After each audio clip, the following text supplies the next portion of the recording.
a selfless and caring mother of 3. She always thought about other people. She was just a bright light shining. Viciously murdered in her own home. Her bedroom was incredibly blood-soaked, unlike I'd ever seen before. There was anger involved in this crime. I remember just screaming.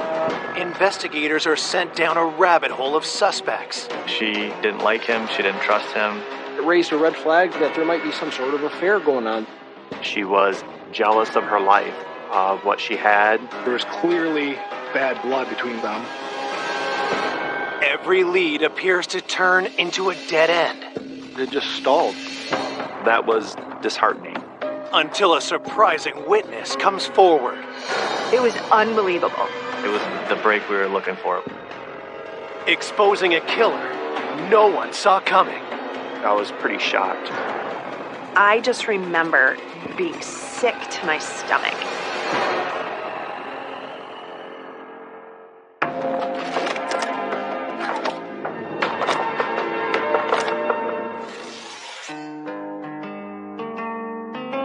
Cortland Township lies in the heart of Michigan. It's fairly rural. Nice, pleasant. Kind of a good hometown feel. It's one of those areas that everybody gets along, and when you're driving by their house, they're waving at you, and it's just peaceful and quiet.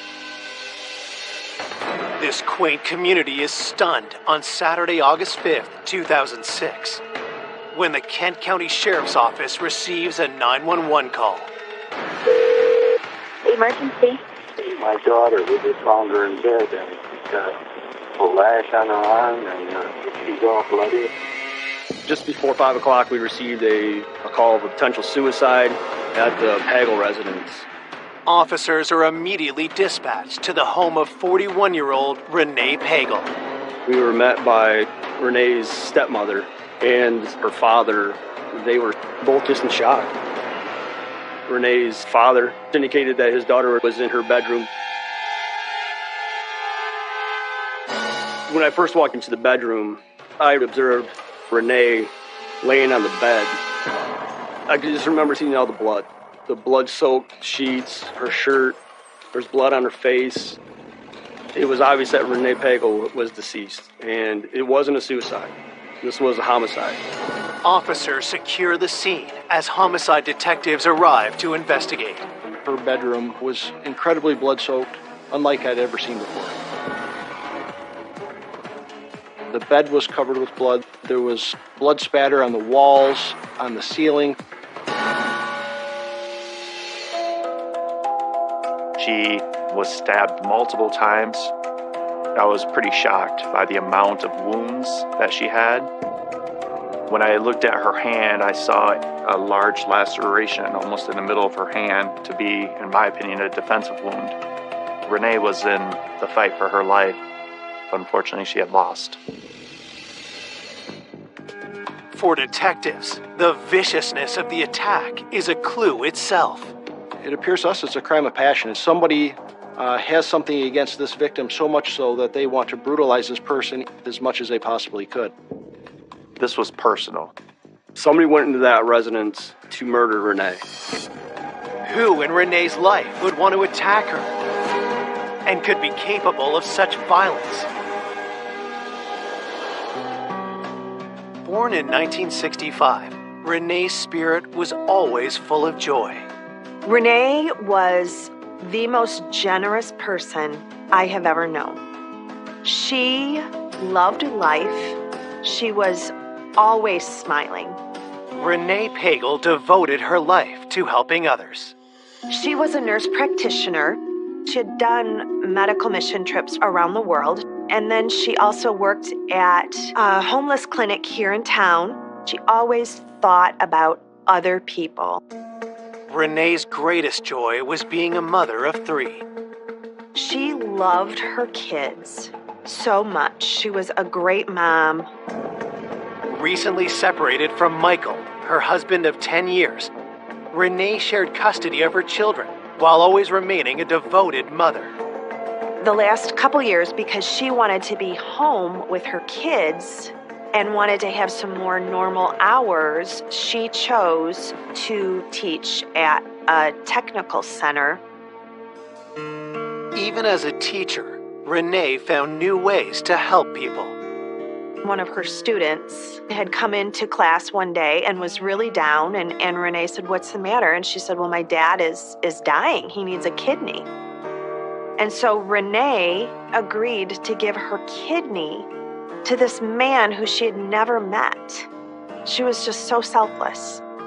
And it manifested itself in so many ways. Renee had undergone the kidney transplant surgery just 5 days before her stunning death. So she was already in a weakened state when she was attacked. Could the killer have timed the attack, knowing that Renee would be recuperating? Detectives look closer at her injuries, hoping they'll reveal telling details about the murder weapon. It seemed to be a very strong and well-made knife, and large. Just the amount of damage it did to the victim's body, it was at least an inch and a half blade that was wide. There's no sign of the knife, but forensic technicians searched the bedroom for other evidence. There was large amounts of blood that our scientific support unit had to collect, and they collected trace evidence like hairs and fibers for testing. Detectives continue to search the rest of the home. What struck me about this case that was kind of odd, there was no other areas in the house that were disturbed, that were bloody or anything tracked to the home. It seemed to be very honed in on just her bedroom. It really kind of puzzled us as investigators. It was the most bizarre scene I've ever been on. This person, in my opinion, had to know that they had to cover their tracks, and I think it was planned, and they thought this out ahead of time. As forensics continue their work, detectives speak with Renee's parents.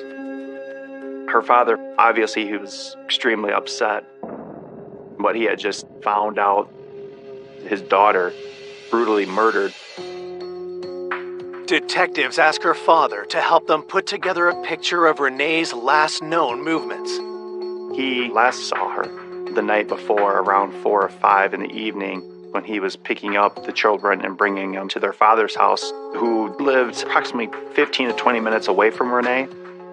With Renee's children safe with their father at the time of the murder, she was home alone. He told us he spoke with her on the phone around 8 or 9 in the evening, just checked in on her because obviously he had a lot of concern of her health. Based on the state of the body, detectives believe Renee was murdered sometime between 11 p.m. and 6 a.m. They ask her parents who Renee might have seen last. Her father talked to me about a tenant, Mike Decker, who was an acquaintance of Renee that has been living on the property for approximately a year and a half, 2 years. Also, he did speak about a contentious divorce with her husband, Michael, that she was going through. Mike wanted full custody. Mike wanted the home. Mike wanted to not work and have Renee work and be the provider. So that obviously piqued my interest. Could either of these men have possibly wanted Renee dead? Detectives know they have to hit the ground running right away. We have to find out who all these people are and go and start to question them to try to find out where they were on the night of the murder.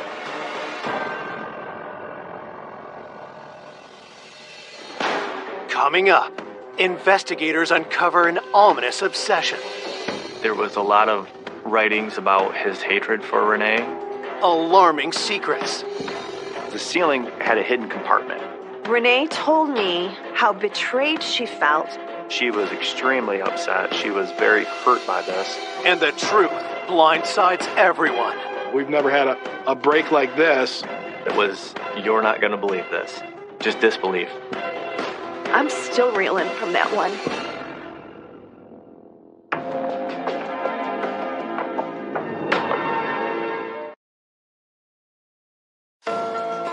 Detectives in a small Michigan town are investigating the vicious murder of 41-year-old mother of three, Renee Pagel.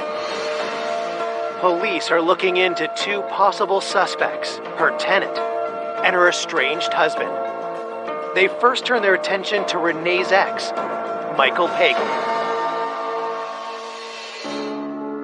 In the beginning, they seemed like your average all-American couple. She did tell me that she did love him. She wanted marriage in a family, and he was the opportunity. She looked at him, I think the words were the knight in shining armor. And speaking to friends of the family, they described Michael as a fantastic dad. That he was always about his children. Nobody said anything bad about him. Married life seemed like a dream come true, until cracks started to appear. When I interviewed numerous people, I was told that Mike didn't want a full-time job. Mike wanted to be at home with the kids and let Renee do everything and support him. They were just having a lot of issues back and forth with one another. In early 2005, Mike abruptly surprised Renee with divorce papers. She was very shocked and just sickened to the core. There had been some turmoil in the past between them, but in her mind, things were actually getting better. They were kind of turning around, so she was blindsided by it. She said to me, he expected the house, the kids, and $2,000 a month. In June 2006, just 7 weeks before she was murdered, Renee and Michael had their day in divorce court. When the judge ruled in her favor and said that she got the kids, she got the house, and he was going to have to get a better paying job, something flipped in him. Was Michael so angered by the ruling that he killed Renee in a furious rage? There were a lot of things that put him at the top of our list as a potential suspect that had killed Renee. Detectives go to question Michael. When we arrived at Mike's house, he was not there. His mother said that he should be back shortly. And I said, just want to get an idea of what were you guys doing last night? And she said, well, Mike had the kids. They were having a fort night in the living room where Mike had set up some pillows and some blankets. Then she stated about 8 in the morning, she and Michael had a brief conversation, and then they went about their day. So basically, she was giving him an alibi that he was home all night with the kids. As police finish the interview with his mother, Michael arrives. I explained to him that something had happened to Renee, and we would like to speak to you about this. When Michael was told that she had passed away, there was no reaction out of him. And immediately, without me even going any further, Michael reached into his wallet and gave me an attorney card and said, yeah, I've been told not to talk to the police. Here's my attorney. So I thought that was extremely odd that Michael didn't want to dig further into what happened to Renee. After consulting with his divorce attorney, he told investigators he wouldn't answer any questions. Michael's reticence to cooperate is a red flag, and on August 6th, the day after Renee's murder, police arrive at his home with a search warrant. We were looking for any type of knife that may have been used during the murder. We took a lot of knives from the house, but we found no knives that matched the length and the size and the different characteristics of the knife that was used. Police also collect hair samples and fingerprints from Michael. We wanted to get photos of his body to make sure that there was no cuts or anything on him. We wanted to look at clothing to see if there was any blood trace evidence anywhere. All the forensic evidence that we collected, we never found anything that was useful in our investigation. All the knives in his home were examined, and there was nothing to link them to this crime. We had no murder weapon. We had no real evidence. There was nothing. It was clean. So when we left that search warrant, I would say we really came out empty-handed. We didn't have anything to tie this murder to Mike Pagel. Despite his potential motive, Michael Pagel drops off detectives' list of suspects, while news of Renee's violent death quickly spreads across town. Her friend called me and said, "Chris, Renee's dead." It was surreal. I remember curling up in a fetal position and just screaming. I screamed. I was angry. As her friends and loved ones struggle with her death, Renee's autopsy report comes in. Cause of death was blunt force trauma, homicide. It was a large, heavy-duty knife that was used on her. The autopsy revealed upwards of 50 stab wounds. There were numerous lacerations to the hands and the feet, suggesting defensive wounds. She was stabbed over 50 times. I'm still reeling from that one. It was so brutal. Detectives continue their investigation and now focus their attention on Renee's tenant, Mike Decker. She had this barn that had an upstairs apartment, and he was a renter. The barn was about 75 yards away from the main home. He could have been involved. He could have been a witness. He could have overheard something. One of her friends believed that the week of her surgery, Renee was going to have pizza with Mike Decker, and that she felt that there was some type of maybe a relationship going on. So that sparked our interest. I mean, if he's having a relationship with Renee, did something happen to cause him to get upset and potentially do this horrific crime? We had to find him immediately.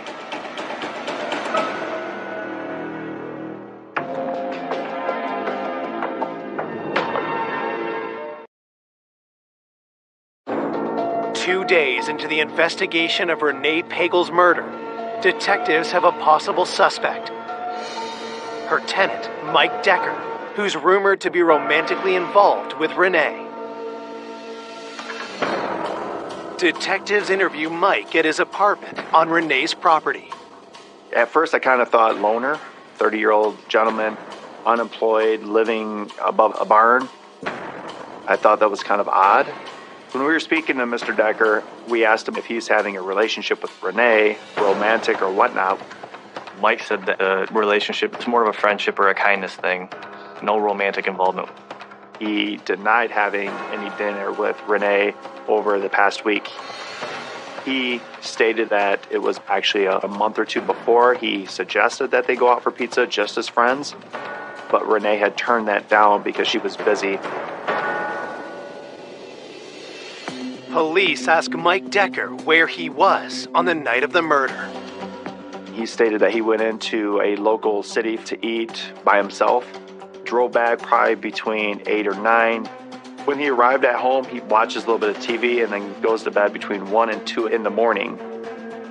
Detectives ask him if he heard anything that night, especially after what they had found at the crime scene.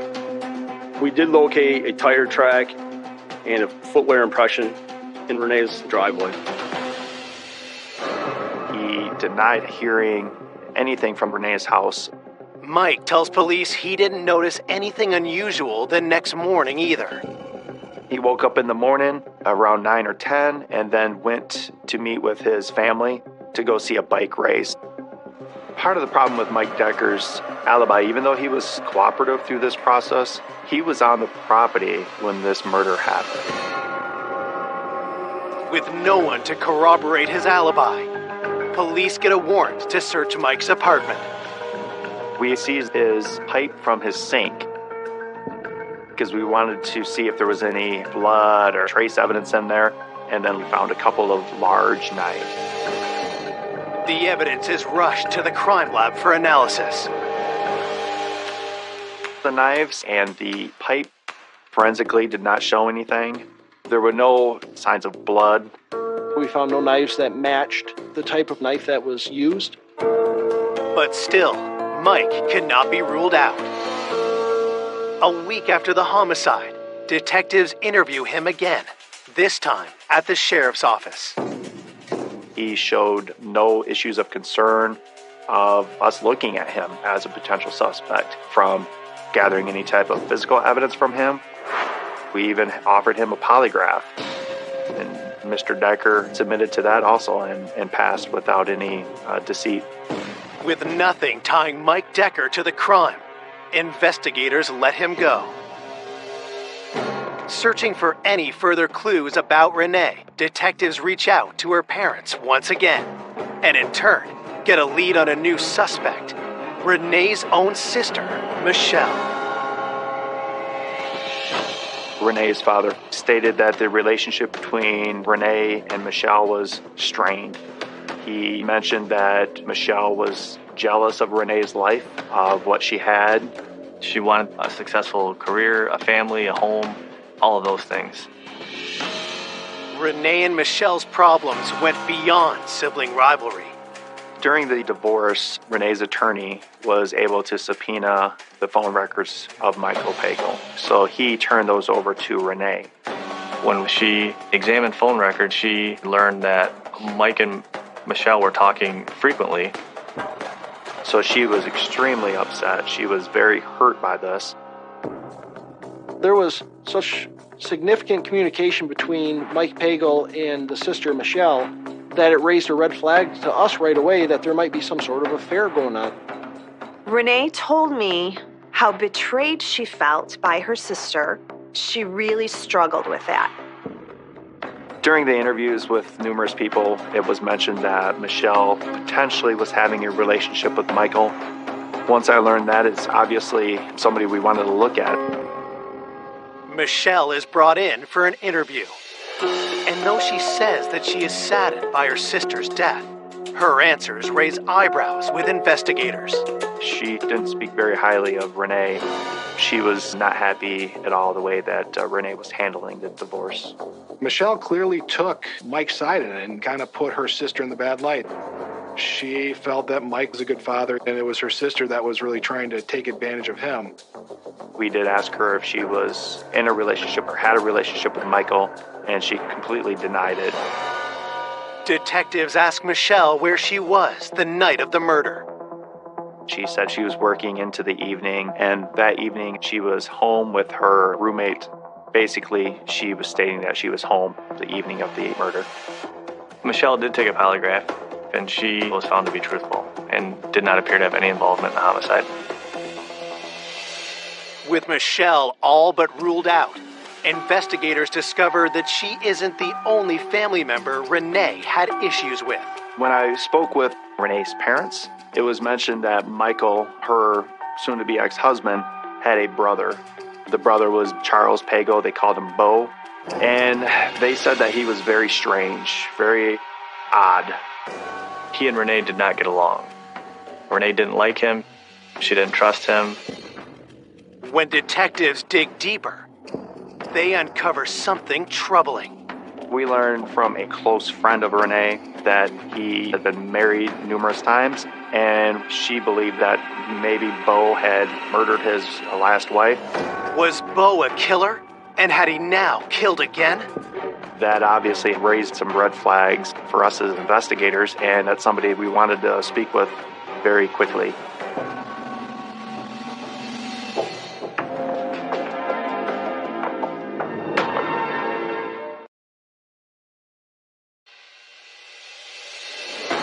Detectives investigating the vicious stabbing of Renee Pagel are looking at her estranged husband's brother, Bo Pagel. Bo was married 3 times in the past, and one of his ex-wives died under suspicious circumstances. One of Renee's friends gives a statement to police, claiming that she believed Bo may have killed his ex-wife. Obviously, what really sent us his way was the potential murder of his last wife, so that had our attention. Detectives must determine if Bo could actually be a killer. They look deeper into his background. Bo was a loner, lived at home with his mom. We learned that he was on-the-road trucker, and he traveled all over the country. He would be gone days at a time. Investigators also look closer at Bo and Renee's fractured relationship. There was clearly bad blood between him and Renee, dating back years, going back to the wedding. We found out that Bo refused to be in the wedding. He was going to be the best man. He did not like her, thought she was not good for Mike, and he didn't approve of it whatsoever. He was outspoken to Michael about even marrying Renee. And I think the relationship between Bo and Mike was really more of an estranged relationship for the 10 years that Mike and Renee were married. But after Renee and Michael's separation, everything changed. I do know that once Mike filed for divorce, he and Bo rekindled that relationship and became pretty close. Bo was, I believe, happy that Renee was now out of the picture and he could have his brother back. Could Bo have wanted Renee permanently out of Michael's life? Detectives bring him in for questioning. So we interviewed Bo, and he denied any knowledge of the murder, denied any involvement. Bo had said that through the week he was on the road trucking. He got home Thursday night. Bo's alibi was that he was essentially across the state. He had driven a route the day of the homicide. He had gotten back around 6 o'clock and had gone out with some friends for dinner. And then afterwards, he stated he went home, spoke to his daughter, and then went to bed. And then the next morning got up and went canoeing with his daughter. We contacted his work. We spoke to the family that he actually had dinner with that Friday evening to account for they were with him, what restaurant, until what time. It pretty much matched up. Though most of his story checks out, no one can confirm that Bo was at home at the time of Renee's murder. Needing more information, detectives reach out to Bo's daughter. We confirmed with her that they went on the canoe trip in the morning. Bo's daughter also puts to rest any suspicion that Bo was responsible for her mother's death. She gave us details about her mother that we didn't know. She was a diabetic, she had some blood sugar problems, and she really didn't care for going to the doctor. So she didn't seek the medical help that she needed, and that ultimately is what resulted in her death. She did not suspect Bo of doing anything. Though Bo's alibi isn't ironclad, there is nothing concrete to link him to Renee's murder, and he is released. It's been 6 weeks since the homicide, and the investigation has ground to a halt. The reason that we were stuck is because there was no physical evidence that would help tie any one person to this crime. We looked at every person. The estranged husband, his brother Bo, Renee's sister, and Renee's tenant. And there was nothing to link them to this crime. Police continue investigating for many months, but with no fresh leads, the case goes cold. It just stalled. There was a point where I felt that we would never have a conclusion in this case. It was just sad that we couldn't bring closure to Renee and to her family. As the months went by, I was just like, what is going on? Once the months turns into years, that was disheartening. For 13 years, there are no new developments in the case. But through it all, Renee's best friend never gives up hope. We created a website in the year 2007, and it was a really therapeutic way for people to come and grieve and share stories. And that website was very effective in getting the word out about Renee's murder, doing whatever it took to find justice for Renee. In a stunning turn of events, which was a complete shock to Bo. And it immediately made Bo angry. He said, I believed you for all these years, we've supported you, and come to find out you're the one responsible. I can't believe you would have done that. And I think this made Mike angry. He expected Bo to congratulate him. So the way Bo described it was out of frustration. Mike took the knife and threw it into the river. Bo described it as about a 12-inch long, bigger knife, and it appeared to be a very strong, sturdy knife. Investigators get Bo to show them exactly where Michael had thrown the knife. There was quite a bit of old metal, various pieces of cars and other things inside the river, and in my opinion, that wasn't a safe diving environment. We had to find another means to search the bottom of the river. Police wonder if they will be able to recover a knife that has been in the water for 9 years. Then, one of the detectives comes up with an idea. It's called a rare earth magnet. The magnet is something that I've had at home, and it just came to mind as an option for a way to search the watery area and to grab whatever metal pieces were on the bottom of the river. It was tremendously impressive for him to come up with his own homemade magnet device. And, he concocted his own fishing line and pulling it through the stream, which is remarkable. Police spend 3 days painstakingly dragging the riverbed with no success. So we were on our last few passes of the river, and I began pulling toward my side, and then it was, you're not going to believe this, just disbelief. The knife was stuck to the magnet, and it was exactly as Bo described. It was late in the day, I want to say 3 or 4 o'clock, and got the phone call. He got the knife. I'm like, no, are you kidding me? He got the knife, no. And this is the magnet and the knife exactly as we found it. It was awesome.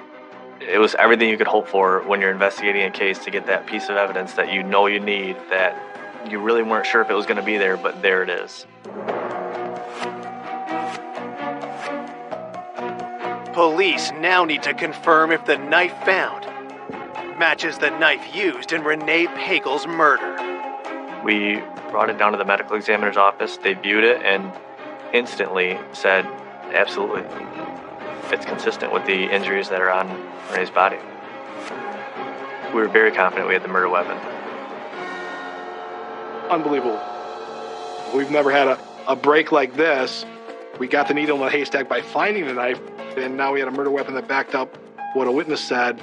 It allowed us to validate Bo's statement that that knife was thrown in that water by Mike Pagel. On February 6th, 2020, 13 years after Renee's death, Michael Pagel is officially charged with her murder. So this case is going to hinge a lot on the testimony of Bo, but it's still circumstantial evidence. And is the jury going to believe him or not? In the midst of that, the defense attorneys asked if we would consider a plea offer. When someone asks for a plea, it usually means that they're willing to tell the truth.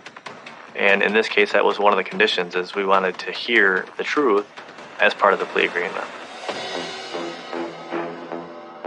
The prosecution agrees to a plea deal of second-degree murder and a minimum of 25 years in prison. We wanted to get a term of years to make sure he was old enough that he would never harm anyone again.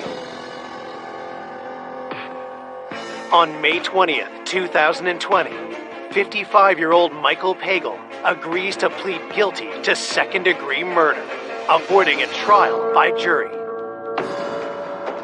But at his plea hearing, Michael suddenly turns the case on its head.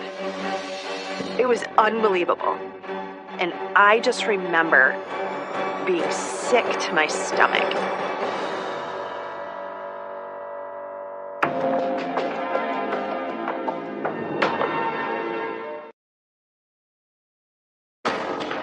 After 13 years of investigating the heinous murder of Renee Pagel, her estranged husband is finally being charged for the brutal crime. But at his plea hearing, Michael makes an admission that takes everyone by surprise. I hired my brother, Charles Pagel, to kill Renee Pagel. Charles Pagel murdered Renee Pagel. We were all absolutely shocked when he said that his brother did this. Mike maintained the fact that Bo was the one responsible. He admitted that he had orchestrated it and that he had planned it, but insisted that Bo was the one that actually did the stabbing, which was a complete shock to us. We had investigated and we found no evidence, nothing to directly tie Bo Pagel to this murder. Had Bo been hiding his involvement all along? While detectives take another look at him, they also dig for more evidence against Michael. And after several searches of his home, they make a surprising discovery. At Mike's house, we found the ceiling had a hidden compartment. When we took this down, we found 3 hard drives in this hidden compartment. Investigators spend time decoding the contents of Michael's hard drives, and what they find is chilling. In those hard drives, there was journaling. I would call it strange. It appeared to be written by almost 2 different personalities, one that would talk back and forth to the other. He talked about planning to divorce, how much he hated her. There was a lot of writings about his dislike and his hatred for Renee. Then, weeks later, police track down a crucial witness.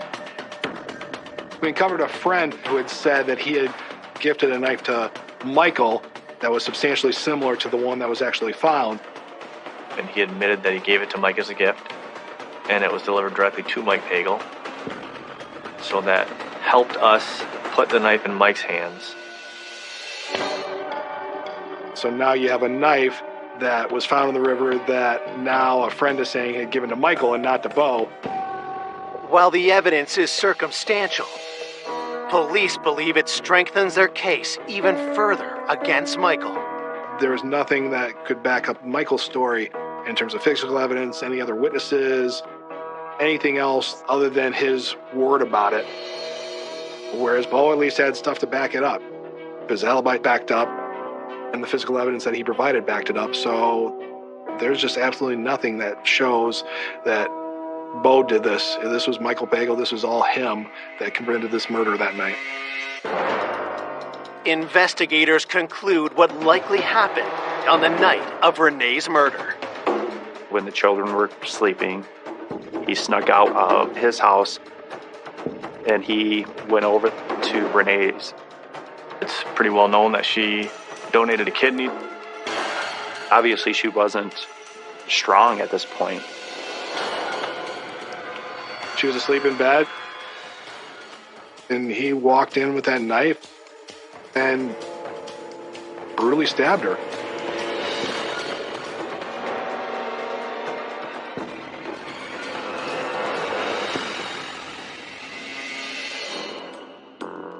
I believe that Mike no doubt planned this out. There's no way you leave a crime scene that clean and it's not carefully planned. How he absolutely didn't leave a blood drop, a fingerprint, a mark, any physical evidence. Bo tells us about Mike commenting that he had worn coveralls and galoshes.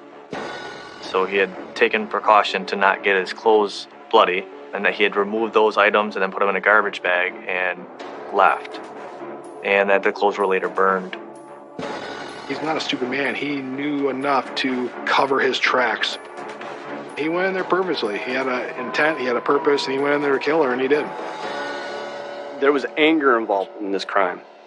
This was evil. But why would Michael kill Renee? I believe Mike Pagel was very upset with the way the divorce was proceeding, that he didn't get sole custody of the children, that he didn't get the family home. Things just weren't going his way.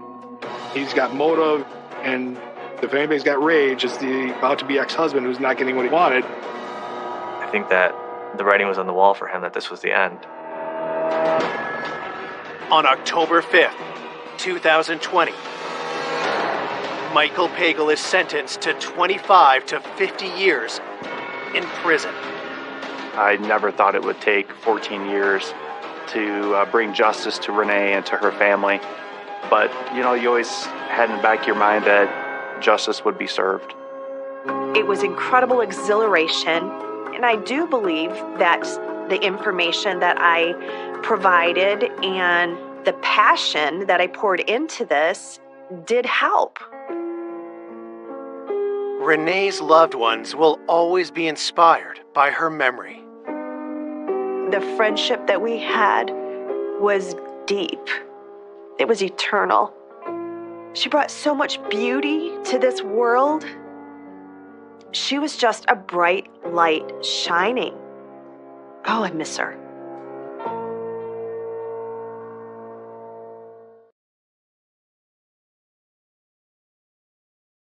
A wealthy commodities trader with the world at his feet.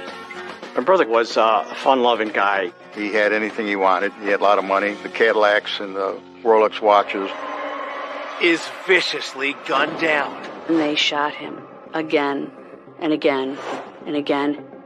With his wife and kids in the home at the time of the attack. It was a very traumatic event to the family, with people with guns threatening them. You can't dismiss the fact that it was a home invasion, but a lot of it didn't add up.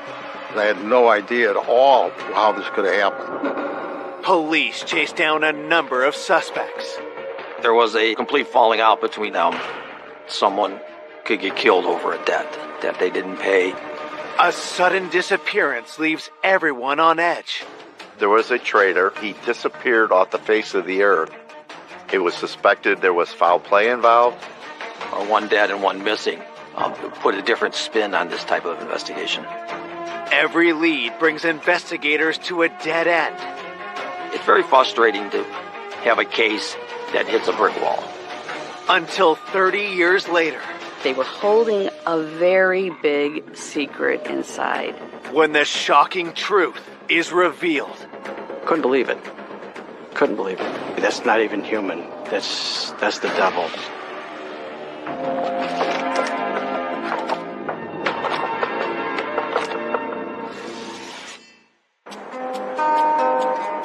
Just 30 minutes outside of Chicago lies Inverness, Illinois. Inverness is one of the wealthiest suburbs of Chicago. It's a safe, beautiful neighborhood. Some would call it very rich, very large homes, and very few crimes are ever committed in that area. But on April 30th, 1979, at 3:20 p.m., police receive a distressing call from a 15-year-old girl named Becky Gamari. Her words were, "There's been a robbery. My dad's been shot. She was bleeding from the chest." The police responded immediately. As we entered through the front door, we were met by Becky Gamari. She was crying and pointing downstairs. I went downstairs and I saw a male who was leaning back in the sofa who appeared to have numerous gunshot wounds. There was a woman who was kneeling at the feet of the victim, crying almost in hysterics. The woman identifies herself as Jackie Gamari. She says the victim is her husband, Carl, and that she and her 3 youngest children, Bobby, Carly, and Nick, were in the home when the intruders stormed in. Those children must have been terrified and felt so helpless. It's horrifying. The families were taken out to the squad cars so that they were secure and away from everyone. Investigators set to work processing the crime scene, starting with the body. I went over to the victim. I didn't find a pulse. There was a number of bullet holes in his chest with the blood basically draining down to his pants. I noticed a 9mm gun, and there were a number of 9mm casings that were strewn about the victim's feet.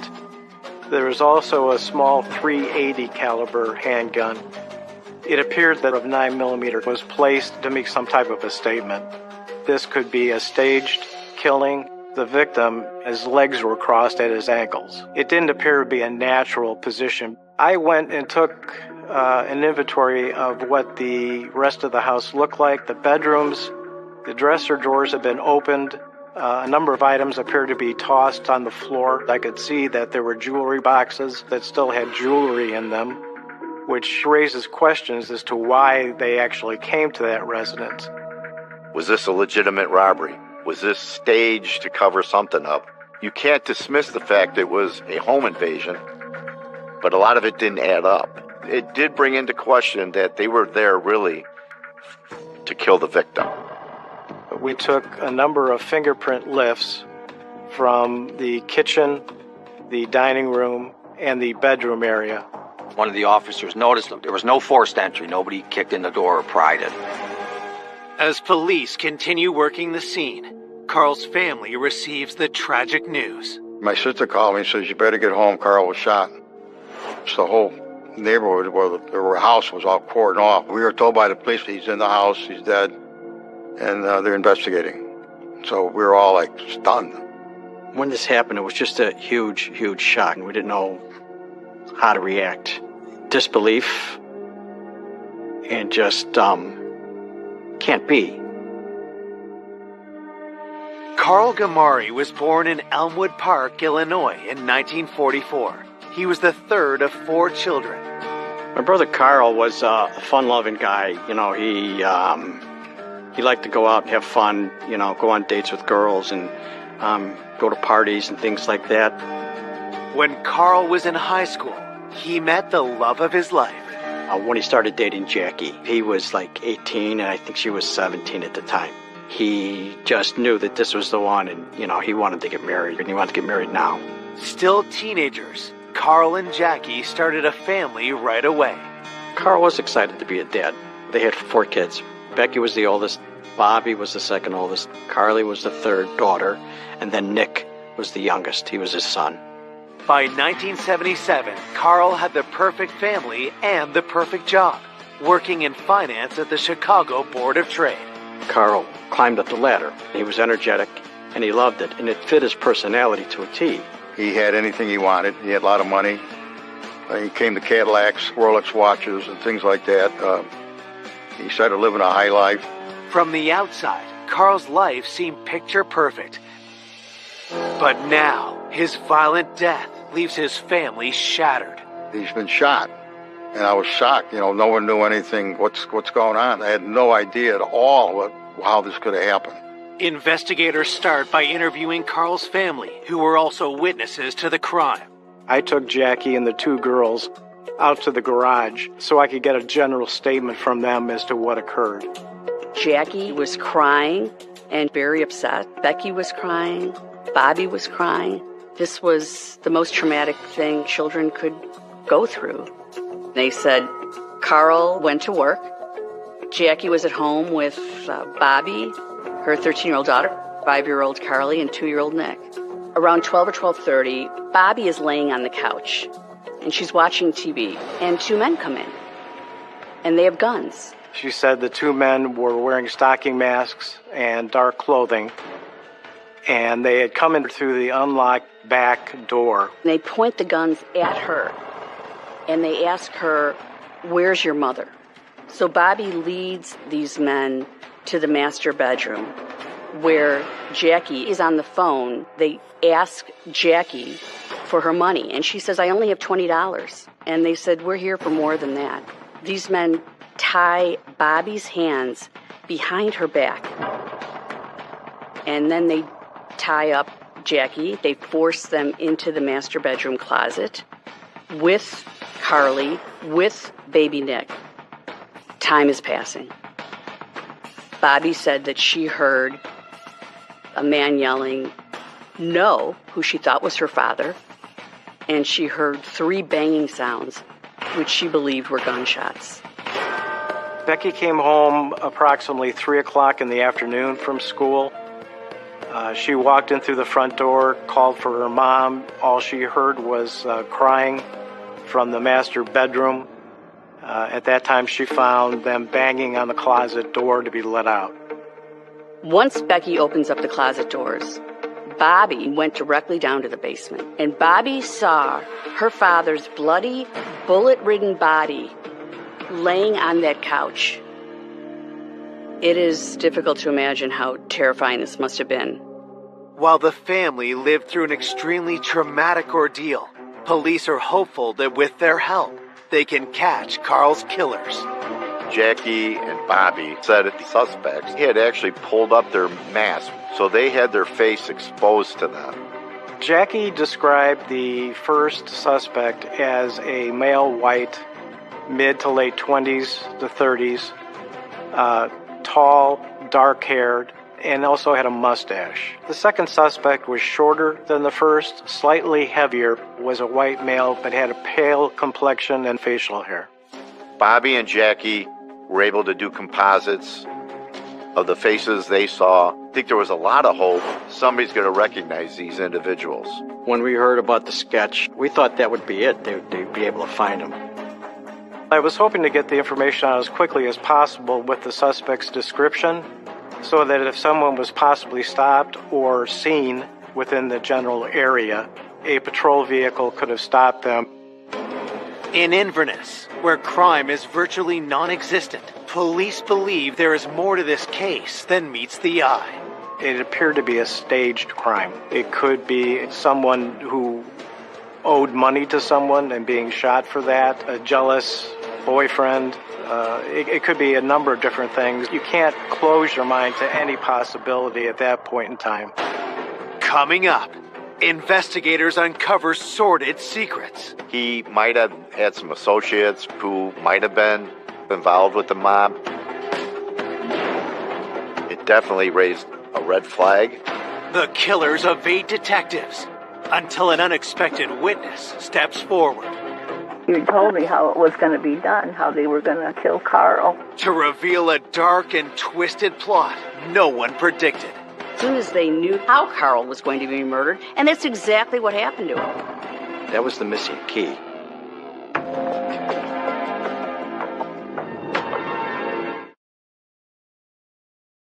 Police are investigating the murder of commodities trader and father of four, Carl Gamari. His wife and young family were at home at the time of the terrifying attack. Jackie and the two girls were mostly in shock. They were completely overwhelmed by what was happening. Jackie and Bobby saw the gunman. Armed with their description, officers go door to door looking for witnesses. One of the neighbors saw two men coming from the Gramaris through her yard, and she thought one of them was carrying like a jewel bag. After that neighbor pointed out where she saw the two men walking through her yard, the detectives went back and followed that path. They had found a cigarette butt that still had ash on it by her driveway. That cigarette butt was collected by the State Police Crime Lab, but in 1979 there was no DNA, so there really wasn't much of the evidence that could be collected off of that cigarette butt. More witnesses come forward to help police trace the suspect's movements. There was a woman who was in her car around the time that this incident took place. She stated that she saw a beater-type gray car parked on the side of the street. When she returned approximately 3 o'clock or so, she said that she saw the vehicle oncoming towards her. She said that the driver was a white male. The second passenger in the front was a white male, but he was trying to slump down in the seat. In her words, she thought he was trying to hide himself. The neighbor who saw that vehicle coming towards her with the two men was also able to do a composite. It's similar to the one Jackie and Bobby gave police. Composites are very, very useful. You can put them in the newspaper, you can get them on the news, you can get them out for people, other agencies, to see if anybody could identify them as possible suspects. So after the canvass was conducted, they then did a sweep of the area between the victim's house and where this car was observed to see if they could find any evidence. They also discovered tire impressions and some footwear impressions that were in the mud there where the car had been parked. Back at the crime scene, investigators get an unexpected visitor. I noticed someone approached me and he pulled out his credentials as being a Chicago police officer and told his name was Sam Greco. Sam said that he was a family friend. The girls knew Sam. They felt comfortable around him. He said that he had been called by the daughter, that something had happened, so he was coming out to see what assistance he could lend. On the day of the murder, Becky made 2 phone calls. She did call 911, Her next call was to Sam to tell him what had taken place. Sam originally arrived up the scene about an hour after the initial call. He had advised them that he had been on the phone with Jackie. This was about 12:30 in the afternoon, and that during their conversation, she said somebody was there, and he heard some voices in the background, and then the call was disconnected. So he had offered to give them his phone record so they could try to establish a timeline of when that occurred. Based on the time of the phone call, police believe the gunman arrived at 12:30 p.m. and left by 3 that afternoon. They spent over 2 hours in the home, a detail that puzzles the investigators. They spent so much time in the house, which is not normal. Home invaders usually come in, take care of business, and leave. They don't sit around. Second, the amount of items that were left behind didn't indicate that this was a straight-up home invasion. My question was whether or not they knew that Carl Gamari was coming home at that point in time, and why did they kill him? Who did it and why? And why my brother? What did he do that he deserved to have his life snuffed away and taken away? We had no idea who it could be. In their search for answers, detectives turn back to Carl's wife, Jackie. Anytime you're investigating a murder within a family, you have to look at the surviving spouse. It was clear that Jackie hadn't been the one to shoot Carl. 2 armed invaders came into their house and locked them in the closet. It was very traumatic to the kids and to Jackie to have all of a sudden their peaceful day broken down with people with guns and then threatening them and not letting them move around the house, not knowing what was going to happen next. They were absolutely terrified. Even after the suspects had left, it was difficult to get them to concentrate on making a statement. Jackie was crying, upset. When detectives ask Jackie about her relationship with Carl, she tells them she loved him and that he was her high school sweetheart. But what she reveals about her marriage surprises investigators. Carl and Jackie had a rather unorthodox situation at times. Over the years, they both had affairs, and they would bring their lovers home. When you get information like that, that's an important thing to follow up on and look further to see if that has anything to do with what occurred here. Had the couple's infidelities led to Carl's murder? You have to look at that as a possibility. It definitely raised a red flag. It was definitely shocking.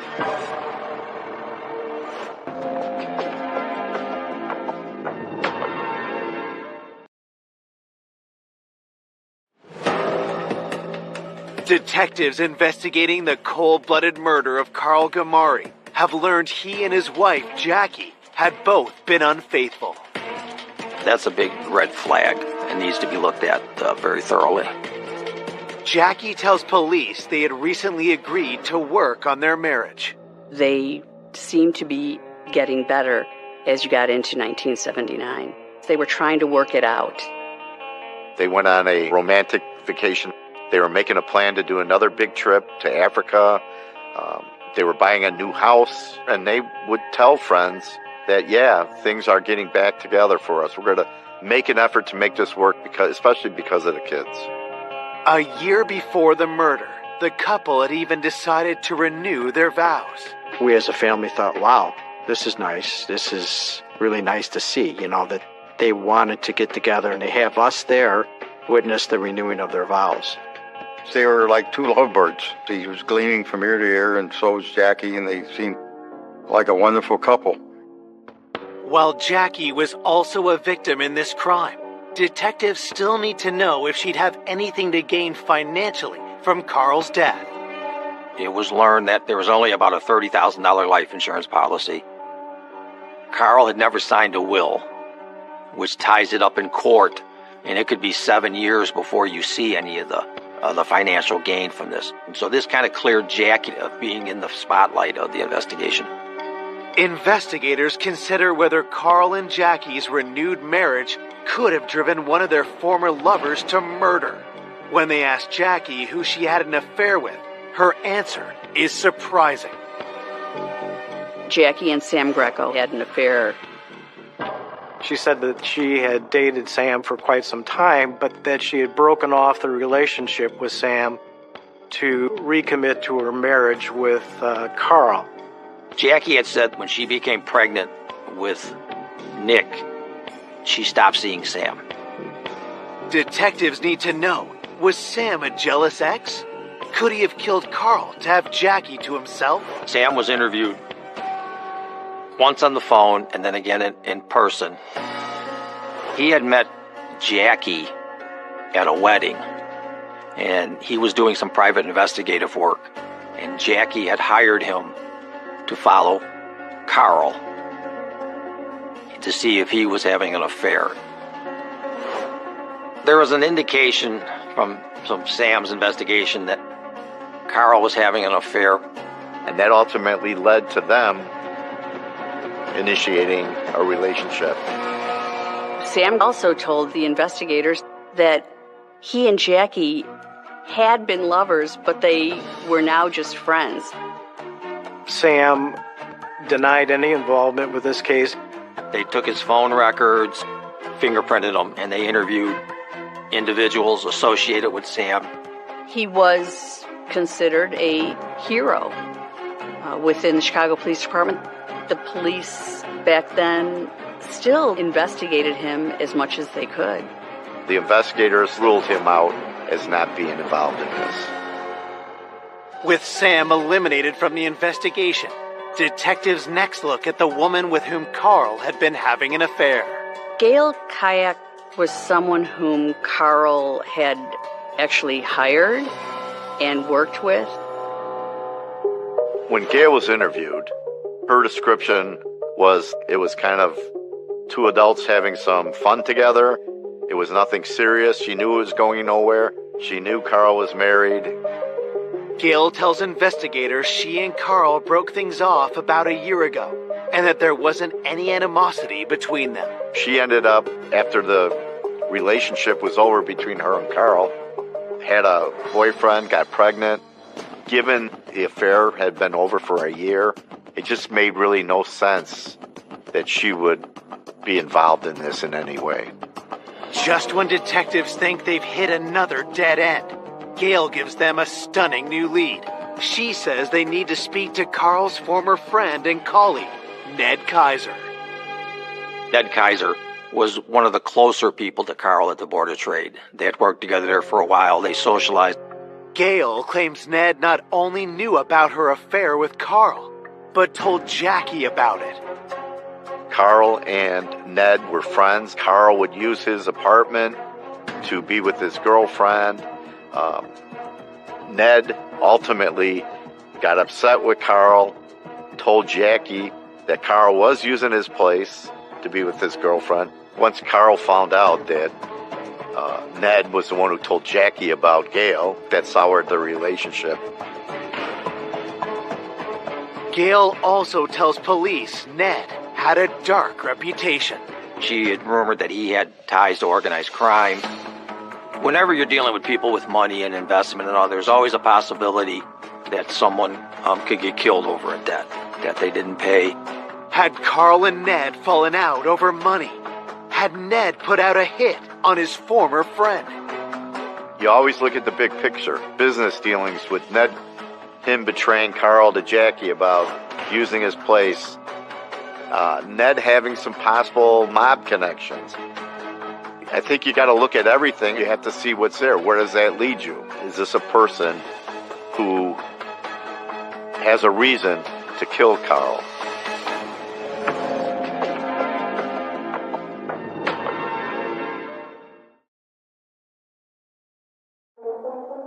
Police are following a tip that the murder of successful trader Carl Gamari may have been a targeted hit, one organized by his former friend and co-worker, Ned Kaiser. Ned Kaiser might have been, quote-unquote, involved with the mob. During the 1970s, Chicago was very much involved with the criminal network of the mob, and a number of people wound up dead every year. Organized crime had a hand in gambling. From information obtained from co-workers and people that knew Carl, He gambled at the Board of Trade. He would gamble outside. Well, if individuals are gambling like that, then chances are they would cross paths with organized crime people. 5 days after the homicide, Ned is brought in for an interview. Police ask about his friendship and working relationship with Carl. The relationship with Ned and Kaiser and Carl and the family was an extensive, involved one. They had known each other for approximately 9 years, and at one point, when Ned was going through a divorce, they actually let him move into their house. Ned says that's why he had a hard time keeping Carl's affair secret. Ned had told investigators that the reason he came forward to Jackie was because he was friends with both of them, and he just felt that Jackie was being mistreated by the way Carl was acting and needed to correct it. Detectives ask Ned if Carl was indebted to him, or if they had any conflict about money. Ned denied ever having any kind of a fight with Carl. Ned was asked if he had any involvement, if he knew anything about Carl's murder, and he denied having any direct knowledge. There was nothing that anyone could dig up that would say Ned was responsible for Carl's death. The investigators took a very hard look at him to see if there was any way that he could have committed this crime. And they were able to rule him out. There was no evidence connecting him to the murder of Carl Gamari. Investigators are forced to let Ned go. The police talked to everyone that they possibly could. If they talked to one person and that person mentioned other people, they went and talked to those people as well. And then it gets to a point where there's just no other leads to pursue at that time. So the police are essentially waiting for new information. Authorities once again turn to the public in an attempt to find the men who killed Carl and terrorized his family. Their composites are very critical in our ongoing investigation in identifying the shooters. I remember cutting out all the headlines and all that. Boy, something's going to be recognized with this sketch, and something's going to happen with this and come about from it. But days would go on and nothing. When the sketches were released, there wasn't a lot of information that came in. Nothing substantial at all. Detectives hope that the autopsy report will provide a crucial new lead. Carl had been shot 6 times. The fatal wound had penetrated his chest into his heart and severed the aorta. When you have multiple shots like that from 2 different guns, it's apparent that their intent was to kill him. And they shot him again and again and again and again, a total of 6 times. Since the medical examiner didn't find any defense wounds on Carl, there is no physical evidence on his body to link to the perpetrators. Frustration grows when detectives get the report on the fingerprints found at the crime scene.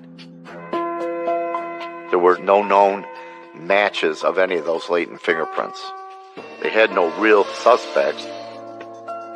Didn't seem like anybody was going to be arrested for this.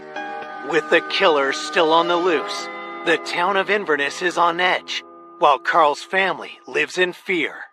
A couple of days after the original murder, someone had put a threatening note in the mailbox. Jackie then went to the police and said she was being threatened, and that was her concern for her safety. When I found that out, I was very disturbed. I was concerned about Jackie and the kids. Somebody wanted my brother killed. 2 weeks after the murder, police make a disturbing discovery. It came to the attention of the initial investigators that there was a trader, worked at the Chicago Board of Trade, had just disappeared. It was suspected there was foul play involved. Detectives learn his name is Artie Jones, and he's one of Carl's business associates. Art Jones knew Carl. There may have been some money involved between the 2 of them. No one knew what happened to him. He left for work, drove into the city, and was never heard from again. Could the 2 cases be connected? Now put a new light, a new focus with 2 traders in close proximity, 1 dead and 1 missing. Put a different spin on this type of investigation. At that point in time when we heard the news and it was all over the papers, that we thought, wow, now that we know there's something going on at the Board of Trade. When you had Carl, who was killed and being part of Board of Trade, and then you have Artie who disappears after going to work at the Board of Trade. Those don't happen often. And when Artie Jones happened, that was very concerning. It was, we wanted to find out, okay, who's after Artie and who's after Carl, if there was somebody, in fact, after both of them.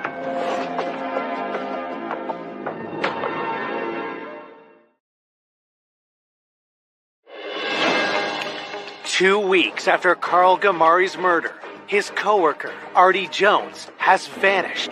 Detectives are hunting for a potential connection between the two cases. Through the Highland Park investigation of Artie, they interviewed his wife, and she said that since the murder of Carl, he had become very edgy. He was very secretive about going out to meet some people for business at that time, and then never coming back. It just heightened that concern she had about the two being related. There was just no trace of him. They ran credit checks. They did phone records. They had absolutely nothing of where this individual may have gone or why he disappeared. They located his vehicle near O'Hare Airport. No reason why it was there, no rhyme.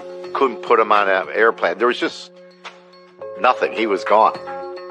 That investigation was rather lengthy, and they never did locate him. And eventually, his wife had him declared dead. It's very frustrating to have a case that hits a brick wall. Carl's family continues to push for answers. I was persistent. I would call. I wanted to hear from the horse's mouth, from the detectives. What's going on? What's the next step? What are you looking at? Months and months and months turned into a year. A year turned into 2 years. Then you kind of lost faith a little bit. Carl's loved ones try to cope with the terrible realization that his killers may never be found. The investigation wasn't turning up anything. They broadcasted and showed those pictures of the two men for a long time. No one knew anything. The case is considered a cold case. 30 years later, the case is reopened. Detectives Mike Kirby and Bill Stutzman took over that investigation, gave it new life. These were people who had investigated, hundreds of violent crimes in their careers. I had spent 9.5 years on a homicide task force. So this was my first actual cold case. We were told to look at this case from 30 years ago. Right away, you're like, 30 years? Who's even going to be alive from back then that we could talk to? But when we sat down and we compiled our plan of action, people we wanted to talk to, we became extremely excited about the possibility of this being solved. As the new detectives start digging into the cold case, they are confronted with a daunting problem. Barrington Police Department had 2 floods in their basement where their evidence was kept. These floods basically contaminated any of the evidence, ruling it unusable. Any DNA we might have was gone. That's a major blow in an investigation. Most cold cases nowadays are solved through forensic evidence. We had none of that. Then, in 2011, a stunning turn of events reignites the investigation. We get a phone call. It was shocking to us. Artie Jones had been located, living under an assumed name in Las Vegas, part of a fraud investigation by the federal government, and located him. We were extremely shocked that he was alive. Investigators fly to Nevada to interview Artie Jones about Carl's murder. Well, the first thing we wanted to know was what relationship did Artie Jones have at all with Carl? Did they have any kind of business transaction? He claimed he didn't even know him. So then we focused on why did he disappear then. When we talked to Mr. Jones, he said that he was having financial problems. He didn't like his job. He didn't like his life. He was unhappy with his marriage. So he just faked his disappearance. And that became very clear that he had staged all this by planting the car by the airport. The two had no connection. The Gamari murder and his disappearance were not related. With the Artie Jones mystery solved, detectives are again left with no leads. What we decided to do was to work this like it was a fresh case and just start from the beginning with no preconceived notions, no thoughts on where we were going to go with it. Bill Stutzman and Mike Kirby re-interviewed everyone who had been interviewed that they could find back in 1979 and 80, and one of the people they interviewed was Jackie's sister, Tootsie. When police interviewed Tootsie the night of Carl's murder, she told them on the morning of April 30th, Jackie called Tootsie and told her to come over that day. And if Tootsie had come that day, I don't know if she would have been another victim.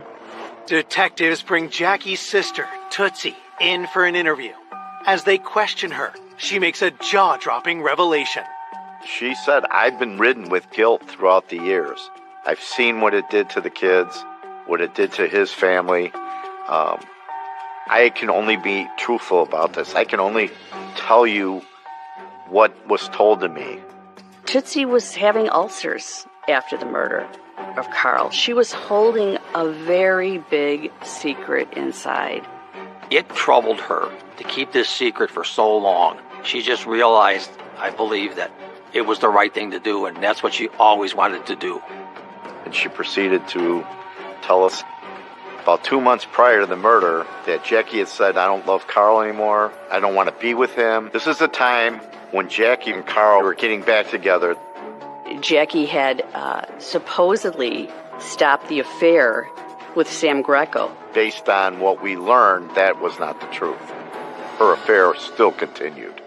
It was very shocking. It gives you a different light view of Jackie, yes, as a person and the type of individual she is. What Tootsie says next leaves investigators stunned. Jackie had told her of a plan that she had with Sam. Jackie said to Tootsie, we've found a way to get rid of Carl. We're going to make it look like a home invasion. Some men are going to come in, they're going to tie me up, and they're going to wait for Carl to come home and kill him. Tootsie couldn't believe what her sister was saying to her, and they just kind of ended the conversation with Tootsie saying, Jackie, you don't have to do that. Divorce him.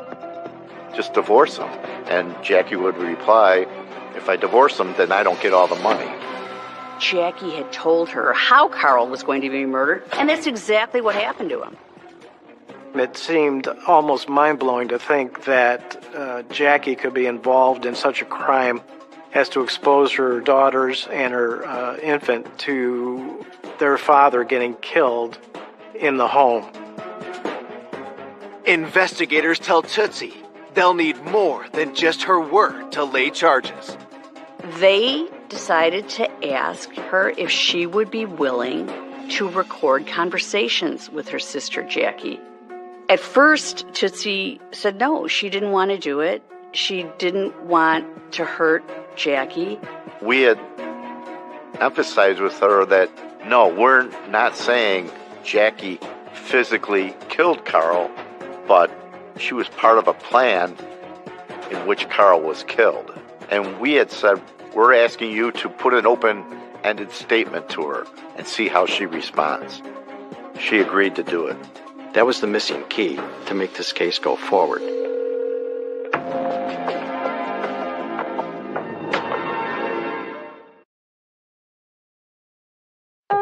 More than 30 years after the cold-blooded killing of father of four, Carl Gamari, police learn his wife Jackie plotted his murder with her former lover, Sam Greco.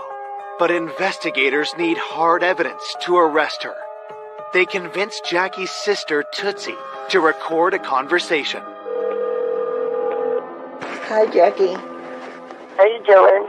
I'm not doing good, honey. The police have been here about Carl, and they've been asking me a lot of questions. They're saying I might have to go in front of the grand jury. I don't know if you remember what you told me. I do. Are you going to do that, though, to me? I'm sorry, but I'm going to have to. Oh, my God. So just tell him that I wish you were dead. Don't tell him I said that, please. They already know, Jackie. You told me how it was going to be done, how they were going to break in and tie you up and put you in the closet and then kill Carl. You got to help me, Tootsie. I can't go to jail. You got to help me. I can't lie. I can't lie. Did you just tell them you're all confused and don't remember? But they know I remember. They know I do. Those recorded conversations are devastating. Jackie saying, "Can you lie for me? Can't you say you forget?" There was truth to what Tootsie was saying. And that's why Jackie wanted to lie for her. That was very damaging evidence. Those recordings were all that were needed to have an arrest warrant issued. Police bring Jackie down to the station. We did not tell her she was under arrest, but she was not going anywhere. We had the arrest warrant. During the course of the interview, not only did we tell her, we talked to Tootsie, who told us about their conversation. We played portions for Jackie. And I don't do that stuff, and that's enough to put me away. What am I supposed to say when they ask me why I said that to you? What am I supposed to say? That I can't answer. I don't know. Maybe you didn't mean to tell me, but you did. What should I do? I don't know. I don't know. I don't know. You're my sister, but you're a witness against me. Your testimony is enough to put me away. I'm going to go to jail. Confronted by her own words, Jackie tries to put the blame on her former lover, Sam. Because she wanted to be able to say, yes, okay, early on I said, let's do this. But then I backed out. I didn't want to have anything to do with it. So therefore, I'm not guilty of Carl's murder. There are so many things Jackie did that tells you what kind of a person she is. She wanted to be with Sam. She didn't want to be with Carl. After the murder, Sam and Jackie married a few months later. Several years later, Sam and Jackie were divorced. We continued a full-force investigation into Sam Greco's involvement, as also pursuing the two shooters. And before we could gain enough evidence to charge him, he passed away from his medical conditions. On March 27th, 2013, Jackie alone is charged with the first-degree murder of her husband, Carl Gamari. Jackie was the true monster. Without Jackie, this crime never would have happened. In 2016, a jury finds Jackie guilty, but the verdict is overturned on appeal. Prosecutors offer Jackie a deal. She pleads guilty to murder and is sentenced to 22 years in prison. Justice finally was served. Couldn't believe it. She was a true sociopath. And not just for taking Carl's life, but because of what she did to her children. She chose to have her children be victims of this traumatic event just for her own selfish needs to get rid of her husband. A woman that involves her own children in a scheme, in a plan, in a plot to have their father murdered, her husband murdered. I don't know, if you ask me, that's not even human. That's the devil.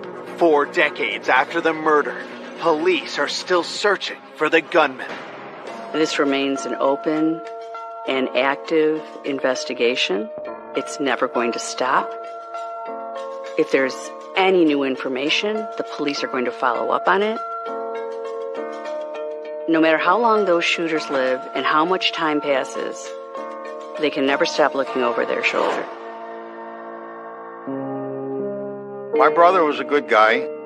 He was very determined to succeed in anything he did. To see how he would have been when his children got older would have been a wonderful thing to happen, and I'm sure he would have loved it. Who knows how our lives would have been, you know.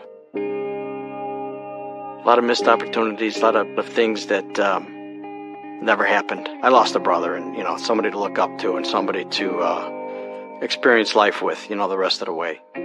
I miss Carl a lot.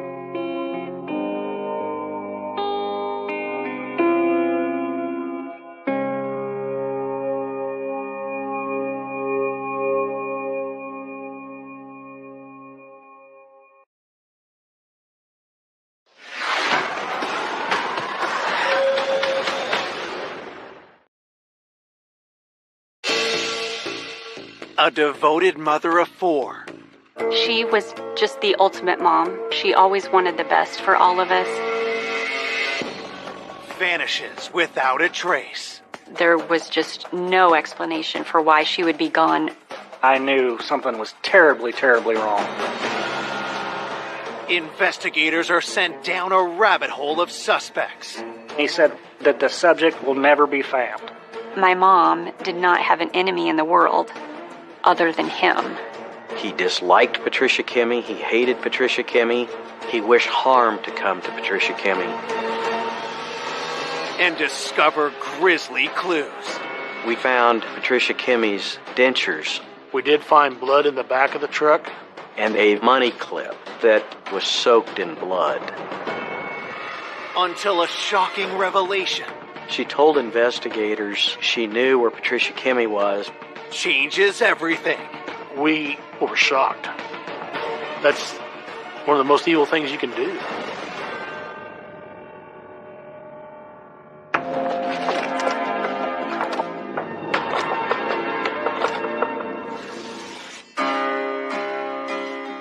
Horton, Kansas, a tiny farm town deep in America's heartland. Horton's a town of several hundred people. It's kind of a quiet town. Overall, there's not a lot of crime. Horton is a rural area surrounded by cornfields. Everybody knows everybody. It's just a typical Midwest small town.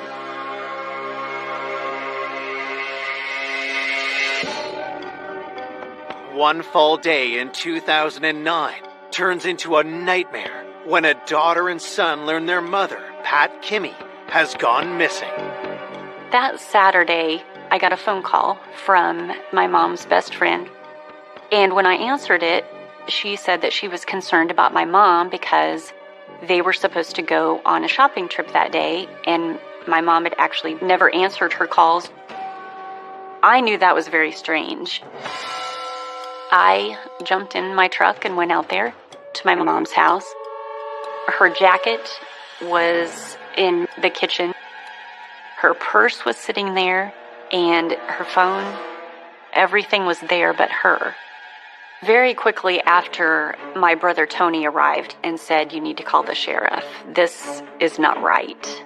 Mom, she did not go anywhere without her cell phone. It was in her pocket 24/7. So that was an immediate flag right there that something was wrong. I can't explain the fear over that because there was just no explanation for why she would be gone. Alarmed, Rita and Tony call 911.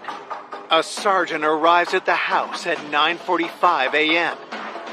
He immediately notices troubling signs. On the front porch, there was a wooden gate that went across this staircase, and this gate had been broken in half and had been pushed off the porch. I noticed that the door was standing open, but the deadbolt lock was out. A rug in the front door foyer was messed up as well, and it appeared to me that maybe there was some type of struggle. I immediately treated it as a crime scene. Investigators head to the scene in search of clues as to what could have happened to Pat Kimmey.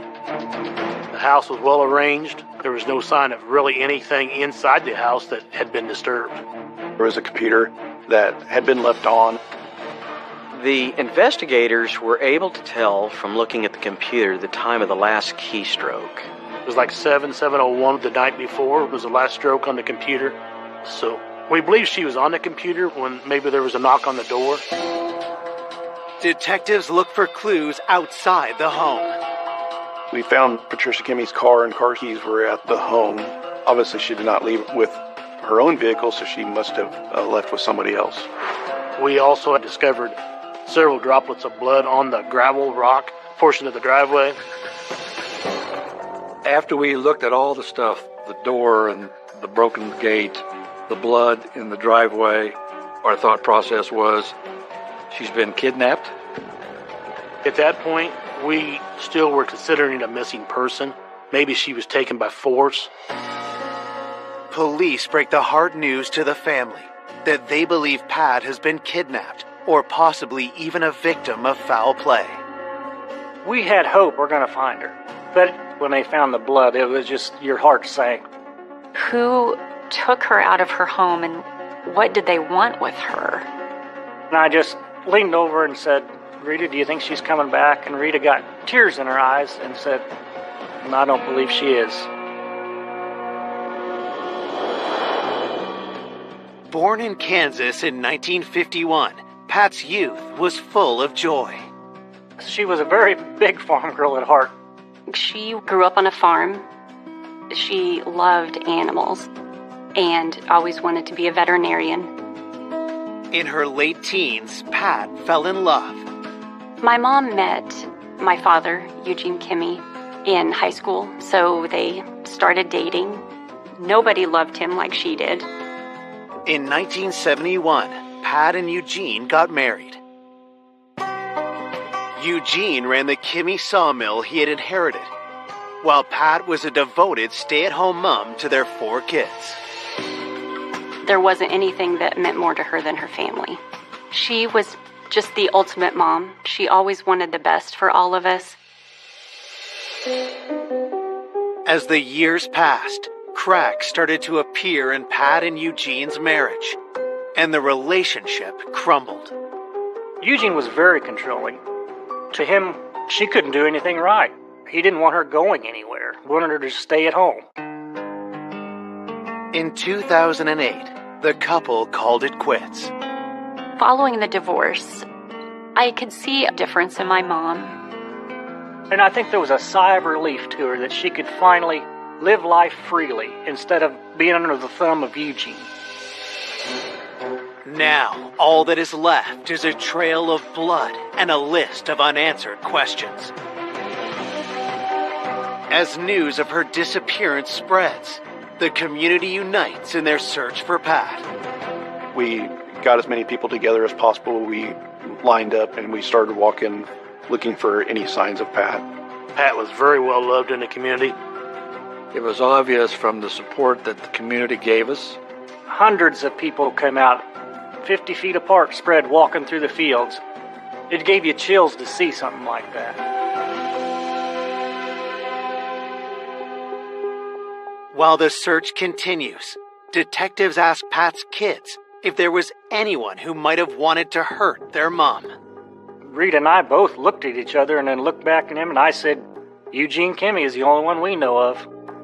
My mom did not have an enemy in the world other than him. As investigators learn more about Eugene, a disturbing picture begins to emerge. He was often drunk. A lot of times he was very argumentative, and his drinking was never under control. The descriptions I received from everyone was that he drank too much, that he was just a very unpleasant person. My mom found out that Eugene had cheated on her, and that was something that truly broke her heart. All of us told her, get out. Nobody should have to put up with that. So that's when she decided enough was enough. Pat divorced Eugene a year before she went missing. Mrs. Kimmey ended up getting the property from the divorce. Pat had won a very large settlement with the alimony payments being made. There was a huge payment going out every month to the sum of about $2,300. So he was bitter about that. Eugene said it was unfair, was constantly complaining to everyone the amount of money he had to give her, and Eugene didn't think she was entitled to anything. Detectives also learned Eugene had made sinister remarks about his ex-wife.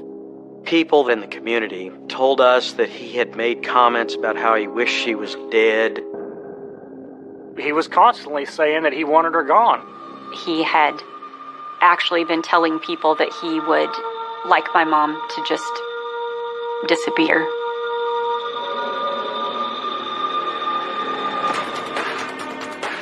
Was Eugene so enraged at the divorce that he followed through on his threats? I don't think there was much question in anybody's mind of who had a motive to harm Patricia Kimmey.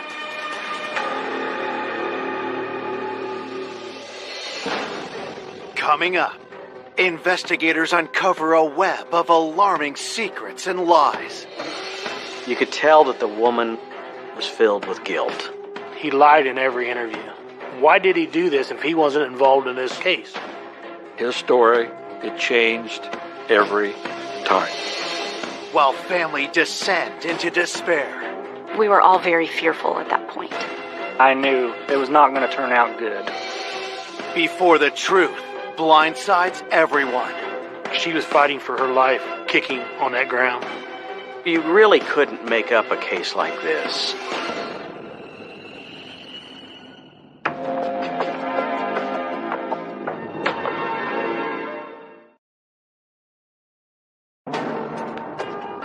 It's been 24 hours since Pat Kimmy has mysteriously disappeared from her home in Horton, Kansas, and the signs point to foul play. Police already have their first suspect, Pat's ex-husband, Eugene Kimmy. He was upset about the divorce settlement, and he made it very clear that he disliked Patricia Kimmy. He hated Patricia Kimmy. He wished harm to come to Patricia Kimmy. And he would tell that to anybody that would listen to him. Had Eugene finally made good on his threats? Detectives question him at the Kimmy sawmill. Eugene Kimmy denied that he was involved with Patricia's disappearance. He said, yes, I'm upset after the divorce, but he says, I would never harm her. Evidence at the crime scene indicates Pat was abducted around 7 p.m. So investigators ask Eugene where he was during that time. He said he went to sell logs that day. He came home, he ate supper alone, and then later on he turned a movie on TV and watched it until he fell asleep.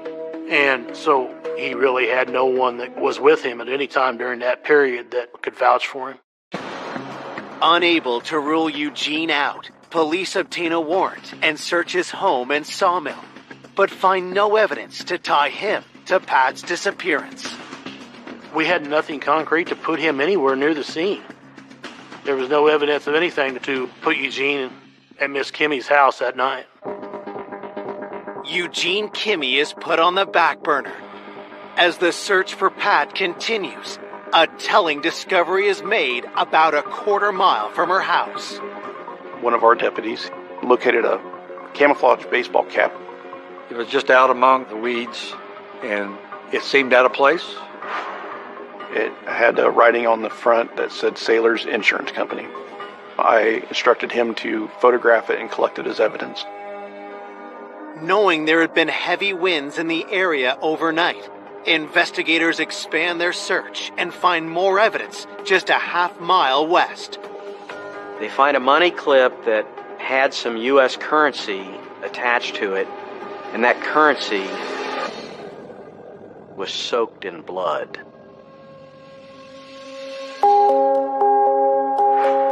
We found a bag containing some rifle shells that had blood on it. There was coins on the roadway that had blood on them. All these items was collected and sent for DNA testing. And then just to the east of that, there was an area in the grass that kind of been pushed down. They noticed that the grass was matted down in an area about the size of a person, which led them to believe that a person had been on the ground in that location. And then as they examined that closer, they began to find blood drops. That was when they knew we have a second crime scene. Because of the blood on the money clip, the blood on the coins, the activity in the grass that had blood on it, we knew something significant happened at that scene. I and Larry both thought, this is not good. We were hoping to find her, but I just knew this is not going to have a good resolution. Police unearth one more chilling piece of evidence down the road. Law enforcement called me telling me we just found Patricia Kimmy's dentures. And I was asking them, well, how in the world do you know they're Patricia Kimmy's dentures? And they said, because her name is printed on the inside of them. And it clearly was her dentures. I don't think anybody doubted that there had been foul play. When we found the dentures with her name on them, We all thought that, this is probably a homicide now. The grisly discovery forces Pat's family to face a grim reality.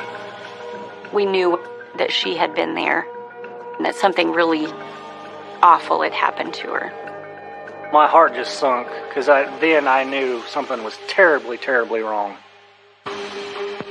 While the roadside evidence leads back to Pat, nothing points to a killer until an officer sees something close by. There was a receipt found. The receipt had a date and time stamp on it. It was dated November the 6th, the night of Patricia's disappearance. It was from a Walmart store in Hiawatha. We was able to go up and track down who the person was that done this transaction. Police bring the customer, a local teen, down to the station. We asked him what he was doing in the area, and he said he went out there with his girlfriend. They were sitting there under the stars, had a cooler, left the area, forgot to put the cooler in the vehicle. And he had returned to that location to retrieve his cooler. He was able to then describe seeing a very unique vehicle in the area that was stopped along the side of the road in the vicinity of Mrs. Kimmy's home. And that vehicle was unique because it was a red pickup truck that had dual wheels on the back. What the teen tells police next leaves them stunned. He also described that as he drove past that truck on the side of the road, he could see what he believed was a pair of legs in the deep grass, and that those legs were possibly kicking, as if someone was laying on their back in the grass and kicking their legs. We all thought that, someone was fighting for their life, and as close as it was to Mrs. Kimmy's house, we immediately thought, well, that was probably Pat on the ground. It was a good break, and it was something that we knew we were going to have to start focusing on and find out who was capable of kidnapping and murdering Patricia Kimmy.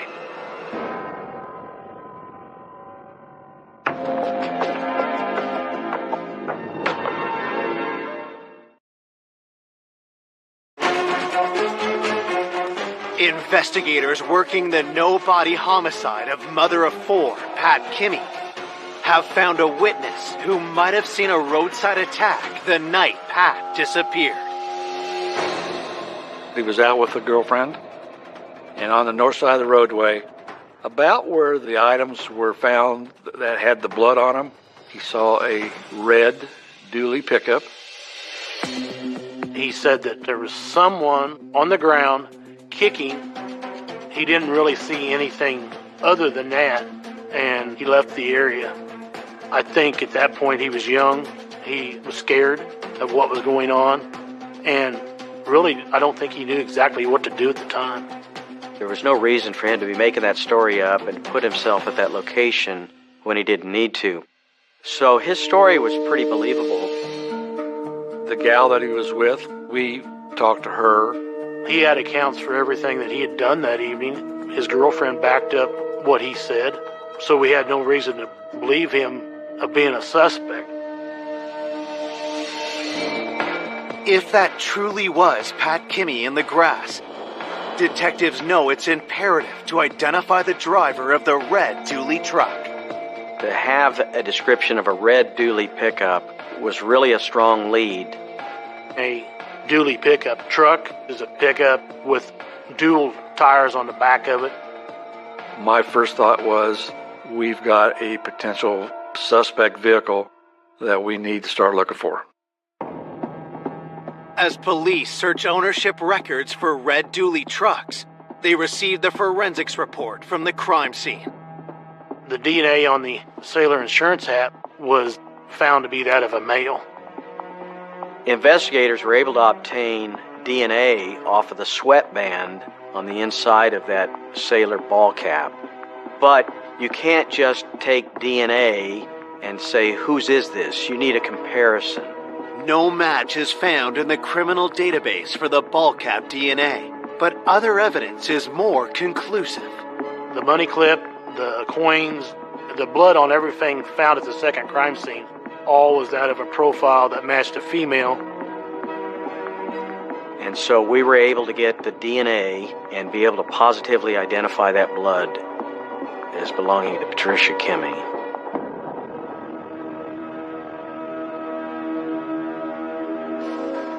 While the results are encouraging, detectives still don't have a body or a primary suspect. Then, a week after Pat vanished, her daughter Rita remembers something. I was just thinking about my mom and pulled up her picture to look at on the computer. And there was a memory I had of her talking about a man who had worked on her house. His name was Dane. Mom had a contractor at her house, Dane DeWeese, and she had some work and she had to call him back a couple times because she wasn't satisfied with it. Pat had a contractor from Abilene, Kansas come up and do some work on her fireplace. And she had some disagreements with the contractor that something wasn't correct. So I got to thinking about that and pulled him up on the computer, and he had a police record. So that was very concerning. Just thinking about the fact that he had been around her. He had access to her home. And what really raised a flag with him is when we found out he drove a red pickup. Well, we're on to something now. Could Pat and Dane have gotten into an argument about his work, causing him to violently lash out at her? Rita alerts police about Dane, and they immediately bring him in for an interview. He was very cooperative, told us that yes, he has a red dually pickup. He told us that he had done some work for Patricia Kimmey's house. He was honest in telling us that she was not happy with some of the work. He volunteered to come back and fix those items, which he did, and had thought he had settled everything with her. He thought Pat was a very good person to work for. He said he got it corrected, and Pat was very appreciative that he got it corrected, and he said that he thought that everything was okay between him and Pat, and that he would never harm Pat. Mr. DeWeese did not really have an alibi. He had nothing to back up his whereabouts for the night before. He told the investigators he was at home alone, but he didn't have anybody that could vouch for that. And he quickly became our prime suspect. He allowed us to search the truck, which we did. When investigators search Dane's truck, they make a disturbing discovery. We did find blood in the back of the truck. We were a little alarmed when we saw the blood in the back of Mr. DeWeese's truck. Could it be Pat Kimmey's blood? And could this be the evidence that blows the case wide open? This looked like a very serious matter and indicated that he perhaps was the person involved. And the blood in the back of the truck really made it suspicious.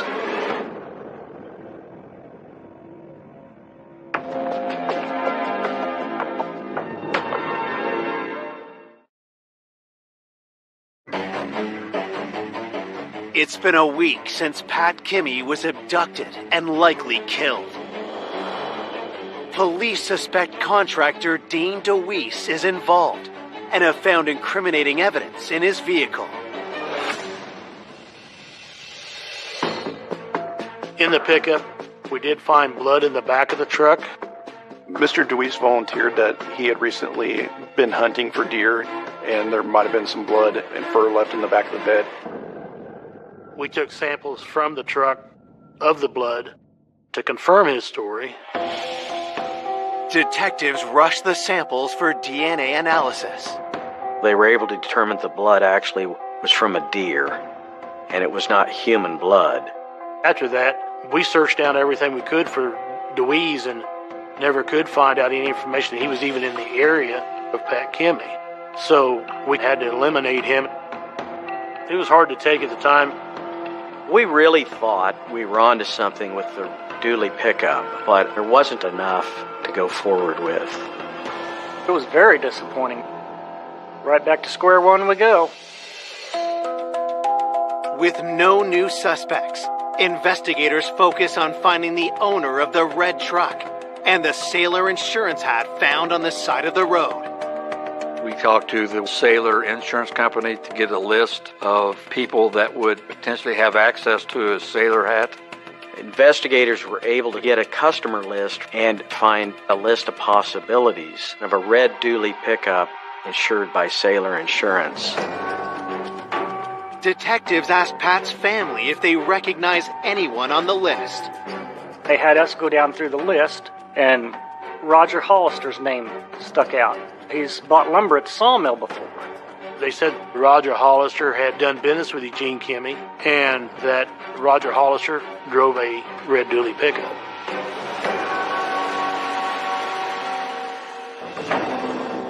Roger Hollister was reported to be somewhat of a hothead, kind of a person who got upset a lot, kind of a person who could be violent. He was not well liked, not a nice guy, and it was a major red flag for us. Believing Roger could be a major suspect, detectives rushed to the Hollister farm to interview him. We were able to contact Mr. Hollister at his house. He was wearing a neck brace. He was walking with a cane. We thought, he's a frail old man. There's no way he could be involved in this. Roger Hollister told investigators that he knew Eugene Kimmy. He'd taken logs over to be processed at the sawmill.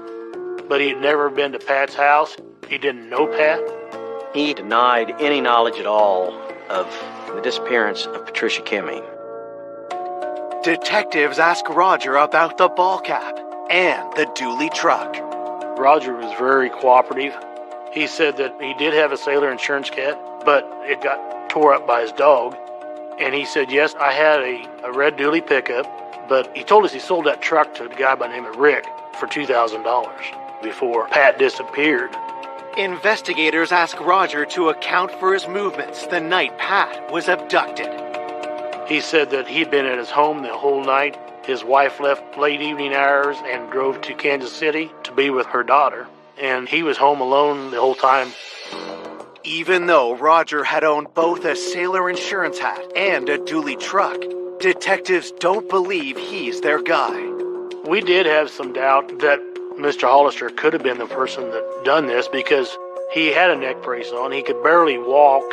And they said he appears to be so physically challenged, we don't think that he would really even be capable of dragging someone out of their home and hurting them. At that point, we didn't think that Mr. Hollister could have been involved in this case.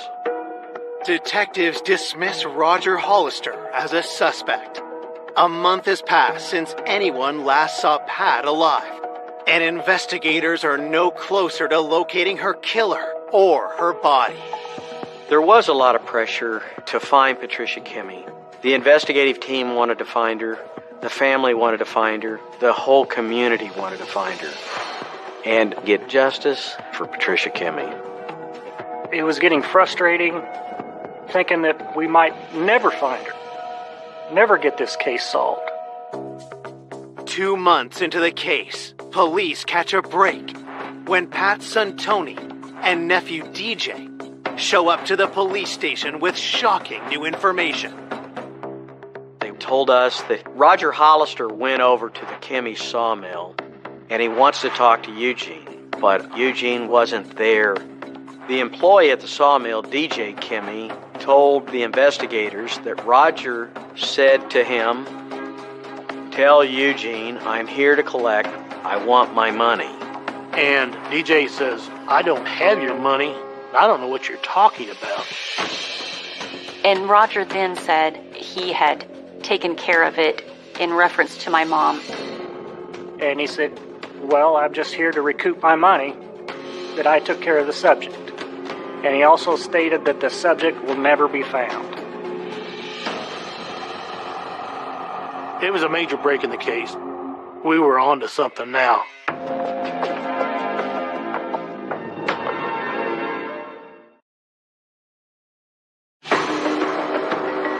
Police are investigating the disappearance and homicide of 58-year-old Pat Kimmy. Now, 2 months into the case, they've learned from Pat's family that Roger Hollister has come looking for money, claiming he got rid of Pat. When Roger said the subject will never be found, referring to my mom like that, we were all very fearful at that point. Pat's nephew, DJ, tells police he remembers he saw Eugene and Roger talking at the Kimmy sawmill one day. We believe that maybe Eugene was drinking, did not like the situation he was in with his wife, and maybe he made a comment to Roger, said he wanted to do away with his wife. As we confirmed, there was numerous comments made to numerous people to that effect. He didn't like the divorce settlement, lost land, he was making alimony payments. That's a strong motive for murder. So our thought process was maybe he was drunk, and maybe Eugene told Roger, I'd pay somebody to get rid of my wife. Despite having previously ruled Eugene out, police circle back and check his finances for any evidence of a payout. Law enforcement went through Eugene's bank records, and there was no activity on his checking account. We saw no indication that money was actually paid out. We executed a search warrant on the sawmill of Eugene Kimmy, but we really didn't find anything that would substantiate Eugene's involvement in the case. Undeterred, detectives focus on tracking down the red dually truck Roger had once owned. Initially told us that he sold that truck to a guy by the name of Rick for $2,000. We searched a VIN number for a pickup belonging to Roger Hollister, but it was not put in the name of anybody by the name of Rick. And we found out that the truck was actually sold to a dealership in Tecumseh, Nebraska. Investigators learned that Roger bought the truck back from the dealership 12 days after Pat went missing. He lied about his truck being sold. Why did he do this if he wasn't involved in this case? When police bring Roger to the station for another interview, they cannot believe their eyes. He was not the same person as he had been. The first interview with Roger, he wore the neck brace, he walked with a cane. But now he comes through that door like there was nothing wrong with him whatsoever. We were very shocked. I don't think anything at all was wrong with Roger Hollister. I think he just was using that as a front for everything that was going on. Anytime a suspect is untruthful with you, that just makes them look all the more suspicious. Roger tells police he went to the sawmill to buy lumber and denies speaking to Eugene or DJ about Pat or any money. But when pressed about the truck, his story changes. Roger said that he'd sold it to a group of Mexicans that were passing through the area. He did not know their names or anything about them. That sounded fabricated. His story, it changed every time. With suspicion growing, detectives ask Roger for a DNA sample. When the results come back, the news is conclusive. We found out that the DNA on the Sailor insurance hat belongs to Roger Hollister. That was a very big moment, because now we know that he was at that crime scene. Because his DNA is found there, we knew he was involved. Detectives now have enough probable cause to serve a search warrant on Roger's farm. We took a track hoe out there, and we was able to pick things up, dig around. And what was found was parts of the truck. A lot of the stuff had been buried, and it's been burnt pretty severely. And, of course, we couldn't get DNA because of the fire. And the VIN number matched Roger Hollister's truck. It was then obvious that Roger Hollister had destroyed that truck and was attempting to conceal it. At that point, we had what we thought was a very good circumstantial case against Roger Hollister. We searched the property, but we still didn't have a body of Patricia Kimmy. Our prosecutor kept saying, we need a body. Then, a few weeks after finding the truck, investigators get some alarming news. I received a phone call from investigators who said, "You're never going to believe this. Roger Hollister and Rebecca Hollister were just involved in a vehicle accident. The investigators said that the vehicle had turned in front of a semi-tanker and hit head-on. Rebecca was seriously injured to the point that she had to have surgery. Roger, who was the driver of the vehicle, didn't sustain any real serious injuries. And if the truck driver hadn't paid attention, there's probably a good chance they would have both been killed. Detectives rush to the hospital to speak with the Hollisters. And Roger's wife, Rebecca, tells them she believes her husband was trying to kill them both. Why is he trying to commit suicide? Why is he trying to kill Rebecca in the car? I think that the walls were closing in, and Roger knew it. Roger knew we were closing in on him. There was an arrest warrant issued for Roger Hollister for attempted murder on Rebecca, and he was charged for that.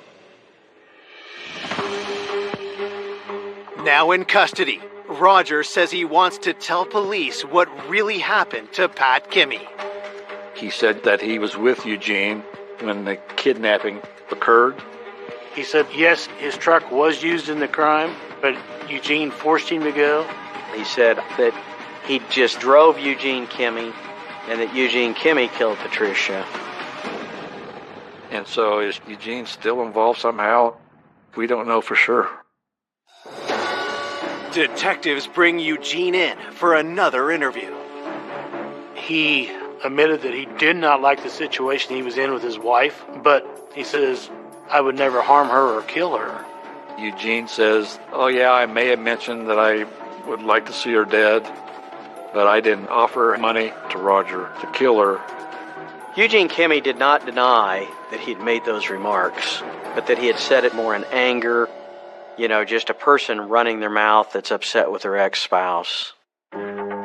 Detectives have no solid proof Eugene was with Roger that night, or that any money ever changed hands. As a result, we were never able to tie Eugene Kimmy into the murder, never had sufficient evidence to charge Eugene Kimmy. Police release Eugene. Then, 6 months after Pat's disappearance, Rebecca Hollister asked to meet investigators. She was very upset. You could tell that the woman was filled with guilt. She told investigators that she knew where Patricia Kimmy was, and she wanted to take them to the body.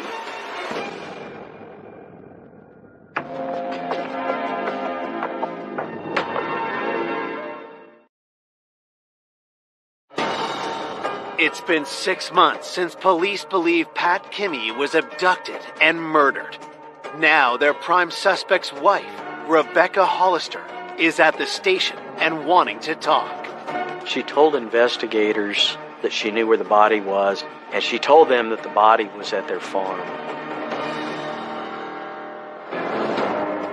We were shocked. I think she was realizing that she better come clean, and I think she decided to do the right thing by giving us the body. Rebecca Hollister was offered immunity if she would cooperate with us and be truthful. We would grant her immunity from prosecution. Rebecca claims her husband, Roger, told her where he buried Pat Kimmy on their 40-acre farm. She took us to the property, and she says, I think she's down there, and points towards a ditch. And sure enough, exposed to everybody was about a 6 to 7 inch section of spine. We found a piece of the vertebrae with some ribs attached, and we found another short piece of the ribs. The body was burnt, the body was cut up, the body was crushed. I mean, he destroyed her body. And lucky enough, we found enough of the remains to identify her that we knew we had Patricia Kimmy. One of the officers told me that her body had been dismembered and burned. And that was very hard. One of the hardest days.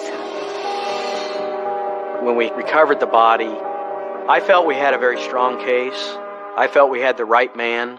I felt we had the evidence to convict him. On June 4th, 2010, Roger Hollister is charged with first-degree murder. At the trial, prosecutors present a picture of what they believe happened to Pat the night she was murdered. Roger went to her house, got her to open that door, and when she did, Roger pushed through, was able to grab Patricia, subdue her, and take her out to that truck. He got her into that truck and took off down her driveway. As he turned the corner onto the gravel road, she somehow got away from him.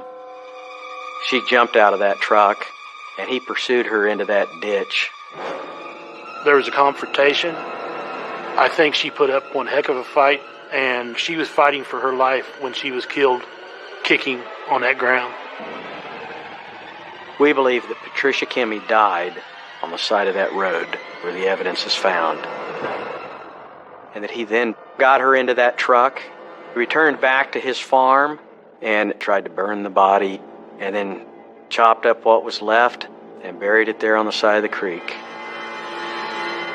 And then he went and tried to get his money. We were never able to recover any financial records indicating any money changing hands. But yet we knew that had to be the motive because Roger Hollister had no other reason to kill Patricia Kimmey other than hoping to being paid by Eugene Kimmey.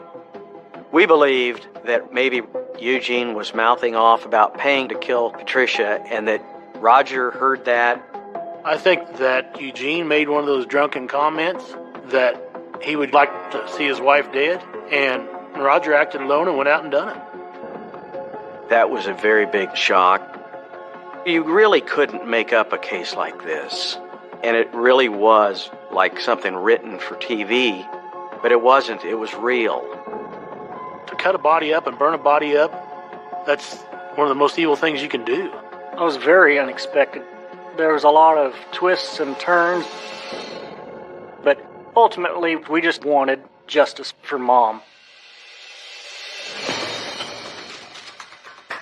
On March 1st, 2011, a jury finds Roger Hollister guilty of murder. At the sentencing, Roger got life without the possibility of parole, so we knew once he was in prison, he was not coming out until it was a pine box. 2 years after being convicted, Roger Hollister dies in jail from ill health.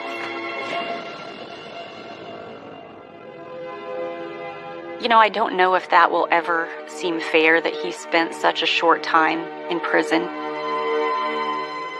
It wouldn't be enough if it was 1,000 years for taking our mom's life. I think we all just hope to be half of the person that she raised us to be. Our mother was a saint on earth, the kindest woman you'd ever meet. There's no doubt in my mind she's in heaven with God above. You just miss her every day.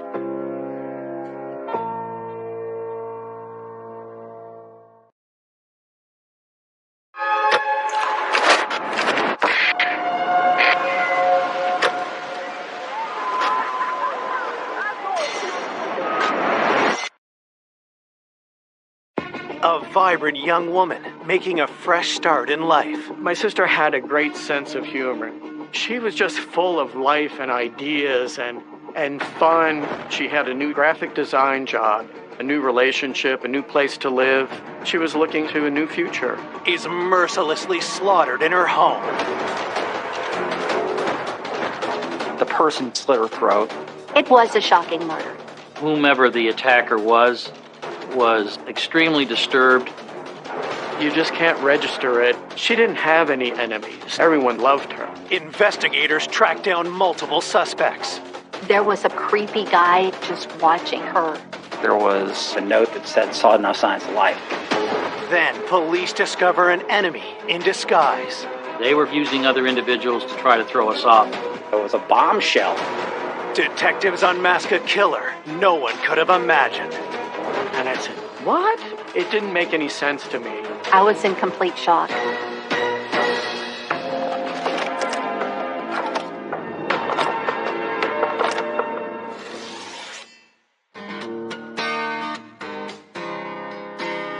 Gulfport, Florida is an idyllic community, complete with sun, sand, and seaside charm. Gulfport is kind of a classic southern town. It's kind of an arty community now. Gulfport has a beautiful beach, and people are very friendly. I never felt unsafe living there.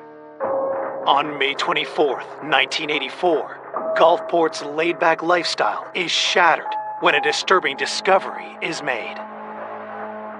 A woman was checking on her neighbor, and when she didn't answer the door, she viewed inside one of the windows and saw a body laying in a pool of blood. And that's when she called 911. Homicide detectives are sent to the address in Waterview Park.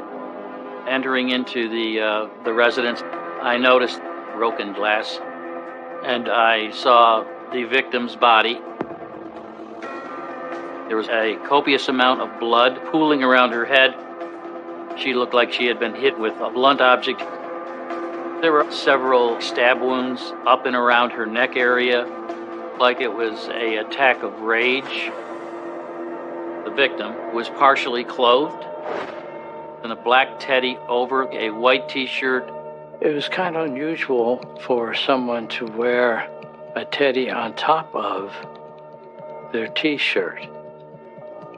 It was unsnapped at the crotch, and so I had suspicions that she was sexually assaulted.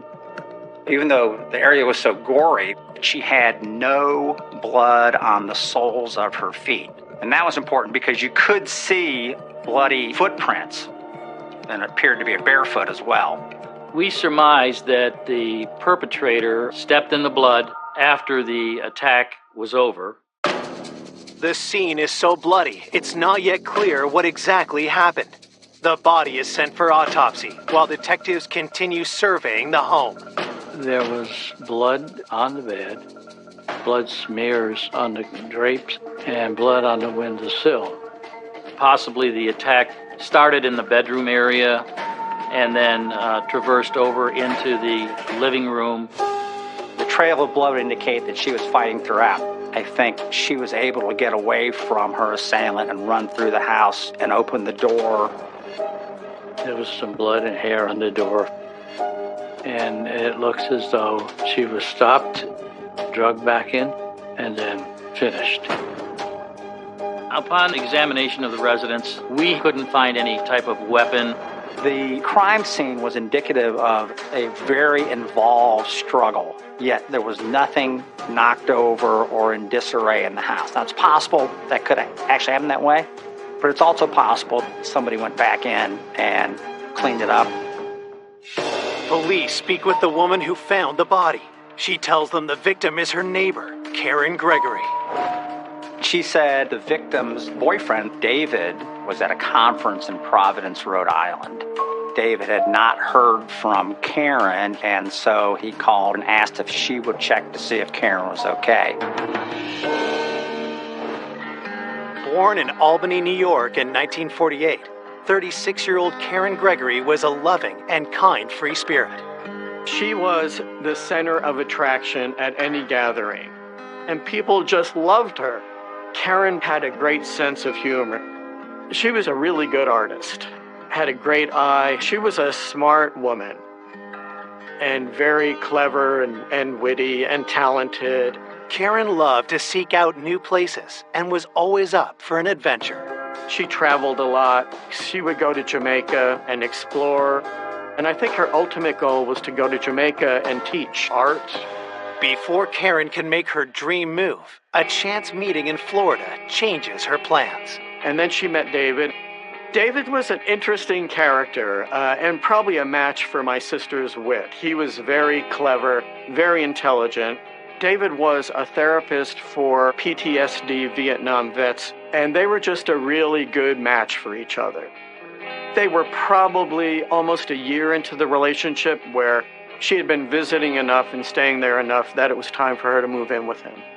This was a new beginning. She had a new graphic design job, a new relationship, a new place to live, and I think she was looking to a new future. She had just moved in with David, The day she was killed. Who would take away Karen's life in such a horrific manner, and why? Detectives hope clues at the scene will point them to the killer.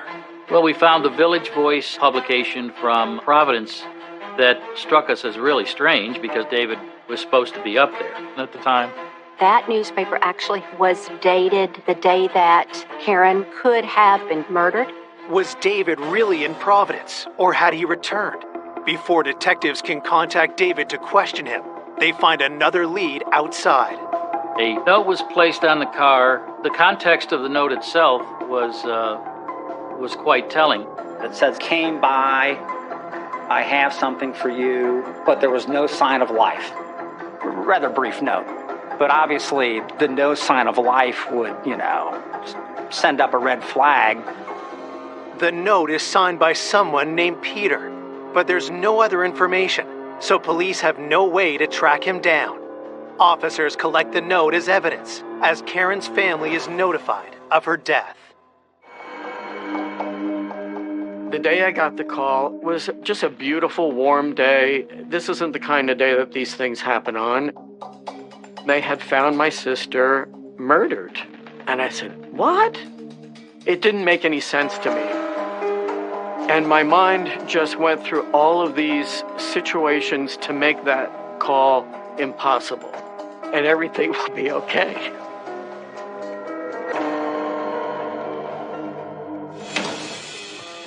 Police ask Karen's brother, Roy, about her relationship with David.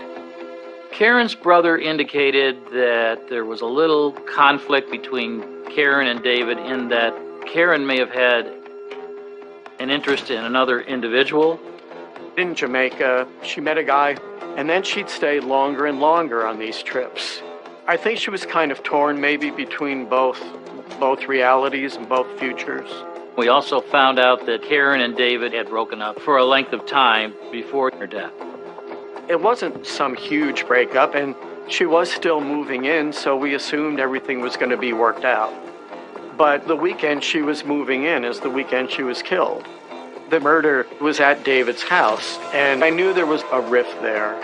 So I think that added to maybe, well, you just never know. Could he have flown out to Providence and rebooked a flight back to Gulfport, committed the homicide, and then jumped back on a plane? We have to track down David. We felt that something was there behind the scenes, and we needed to find out about it. Coming up, investigators discover a series of suspicious men in Karen's circle. He had been physically abusive to his first wife. He made Karen feel very uncomfortable. And scrambled to separate friend from foe. Here we are building on a story that really raised red flags for us. He's either protecting somebody or he's just flat out lying. Until finally, the awful truth is revealed. It makes me sick to my stomach. No one would have ever thought that this person murdered this woman.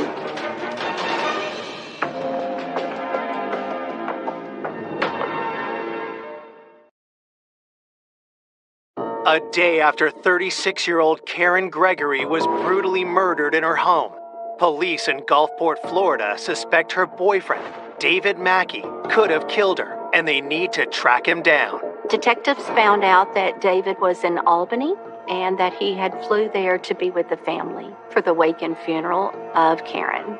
David Mackey seemed to be concerned about Karen, and he wanted to know what was going on. We weren't going to give David the investigative information that we had. He said that he wasn't going to be back in Florida for another 2 weeks. David promises to come down to the station when he is back in town. In the interim, investigators sent officers to canvass Karen's street. Many of the neighbors heard a scream that night. Many got up and looked outside their windows and saw nothing. They didn't know exactly where it came from. Was it kids in a car? They didn't really know. The time of the scream was around 1 o'clock in the morning. There's some thought the time of death was during the scream. She wasn't discovered until midday the day after that. The head of the neighborhood watch is one of Karen's closest neighbors, and a familiar face detectives can rely on. George Lewis was a Gulfport firefighter, had grown up in Gulfport. All the police officers know him. George and his wife, Linda, were very good friends with Detective Larry Tossi. Well, having somebody like George to depend on was very, very comforting, in that if something was going on in the neighborhood, he was that kind of neighborhood watch guy. George said that he was working in his garage, which was across the street from the murder scene. He said he heard a faint scream. He had the radio up loud. He even went out in the street, didn't see anything. But George did see something the day before Karen's body was found. George Lewis described seeing this guy pull up in his car and walk up to the door and then write a note and put it on the windshield of one of the cars. Did George see Peter, the man who wrote that note? He didn't know Peter Cutt was certainly something that the police wanted to look into, because that was the only person they're aware of that went to the house during that time frame. The next day, as police are figuring out how to track down Peter, they catch a lucky break.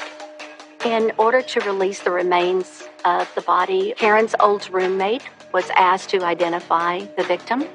And at that time, she brought another person with her. And he identified himself. It was Peter Cumble. Investigators bring Peter in to answer some questions. I noticed the scratch on his hand, thinking, maybe it was done by Karen. He noticed me looking at it, so he moved his hand. They asked him about that, and he said that his dog did it. Peter confirms to detectives he is the one who left the note for Karen and says he was at the house around 7:30 p.m. He had been invited to dinner by Karen. They'd known each other for maybe a year. They were both reggae music fans. He was bringing back a music tape, and that's what he was referring to when he said, "I have something of yours." Not having anybody respond to the knock on the door, he just left the note and left. During the interview, he didn't seem very upset. Portraying that he was such a close friend to Karen, it kind of struck me as being, strange. Detectives ask where Peter was when Karen was murdered. Cumble's explanation for where he was that night was he was at home. He did indicate that his roommate could verify that. He answered the questions, and he was amenable to whatever I asked him to do. Peter provides police with his fingerprints and footprints, and while they let him go, detectives will keep an eye on him. We weren't eliminating Peter Cumble from the investigation. 3 days after the murder, police receive the medical examiner's report. Karen had dozens of stab wounds on her. And it wasn't until they had cleaned her up they realized that the person slit her throat. Karen was tortured. The time of death was a day and a half before her body was discovered. The report also confirms another disturbing fact. The autopsy determined that a rape was involved. The medical examiner found semen, but it wasn't enough to make comparison. And DNA at that time was in its infancy. Thinking about what she went through, it makes me sick to my stomach. You just can't register it. She didn't have any enemies. Everyone loved her. After 2 weeks out of state, Karen's boyfriend David returns to Florida and is immediately interviewed by detectives. David was still very upset. He said he loved her and they were getting serious with each other, and that she had finally found what she was looking for in life. When detectives reveal they know he and Karen had issues, David brushes it off. He repeated it was all good. They were in love with each other. David claims the last time he saw Karen was the day he flew out of state. Karen had driven David to the airport because he had a conference to attend in Providence. Skeptical, detectives tell David they can place him back at the crime scene. And I said, we found the Village Voice publication from Providence. It was dated the night of the murder here in Gulfport. He indicated to us he had purchased the Providence publication to check on the weather before he had left. He told us it was at the newsstand in Gulfport a couple of days prior to the homicide. We have to look into that Detectives ask David point blank if he murdered his girlfriend. He became frustrated, in my opinion, that we'd be looking at him instead of spending time looking for the real killer. He was pretty adamant in the fact that he was off doing a conference in Providence and he hadn't gone anywhere. He said, I want to be as much of a help rather than a hindrance as I can. He was also asked to submit foot samples, which he did as well. When asked who might want to kill his girlfriend, David gives a name detectives recognize. David informed us that he felt that Peter Cumble had some kind of an interest in Karen. It became clear that David was trying to blame this on Peter Cumble.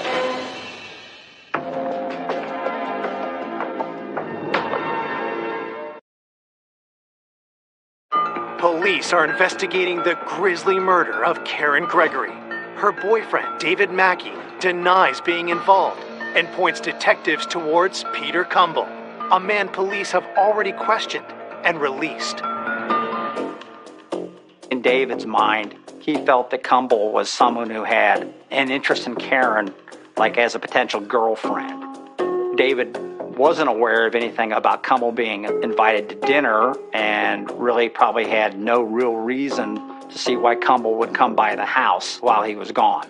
He said that Cumble was an acquaintance, but not a close friend. They knew people in the same circles. Peter Cumble was always calling Karen up and that he felt he was going to try to develop a relationship with her, and Karen obviously wouldn't have anything to do with it. David was concerned that Cumble could be involved, and they needed to look at him closely. With nothing concrete to link David to the murder, they let him go. Detectives now need to confirm his claim that Peter had ulterior motives around Karen.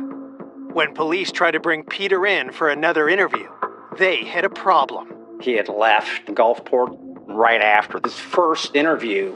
He had went on vacation, and the detectives found that strange that him being close to Karen Gregory, that he would leave and go on vacation after her death. Without the evidence to compel Peter to return, investigators switch gears and delve deeper into David Mackey's alibi. David had told police he had given a presentation in Providence at 9 a.m. on May 23rd, which would have been 8 hours after Karen was killed. Was it possible for him to have got on a flight, come down, murdered Karen, and got back up to Rhode Island? Detective Sergeant Tossi decided to take flights in the same time frame. I found that he could have committed the murder and get back in time and do his presentation. It would have been tight, but it's possible. Detectives subpoena David's credit card information, but they show no record of David buying any additional flights. David's story about the newspaper also appears to check out. It was discovered that the paper actually comes out 2 days early, and the gentleman remembered selling the paper to David Mackey.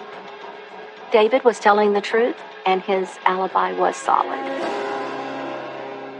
As weeks pass without an arrest, Karen's friends and family become concerned. Not knowing why or who or how this even happened, you're left with all these questions. The grief was too heavy. There was just a lot of weeping for a long time. Just the slightest little memory of her or thought of her. I can weep right now thinking about that. For such a small town, it was a shocking murder. I can only imagine what some of the women that lived alone in that community felt when there is a killer out there and they haven't been caught. A few weeks into the investigation, detectives get a boost when potential suspect Peter Cumble arrives back in town. He looked a little bit disheveled, he looked a little bit shaky, as if he didn't want to be there type of an attitude. Detectives cut to the chase and ask Peter if he killed Karen Gregory. He was completely shocked. Cumble's alibi was he was at home. But with David pointing the finger at Peter, detectives need to follow up. He was pretty adamant in the fact that, he hadn't gone anywhere and the roommate could be his alibi witness. Anybody can say they're home and they're in bed. In the middle of the night, they can go out and do what they want to do. And that's a very shaky and unsubstantiated alibi. We didn't have much to hold him at that point, so he left.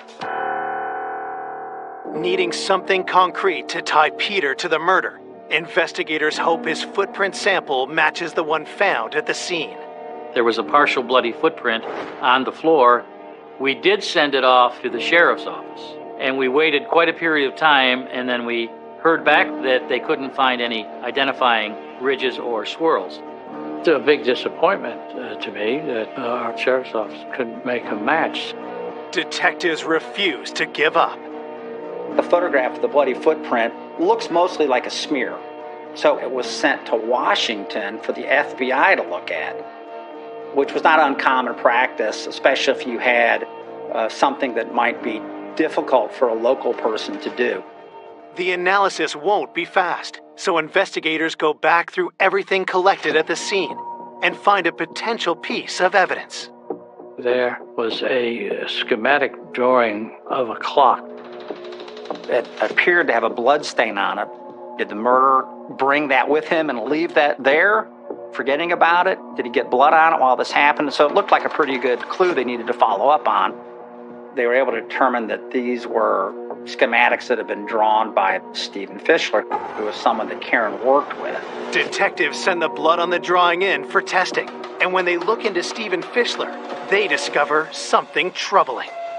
We found out from female workers that they felt uncomfortable around him.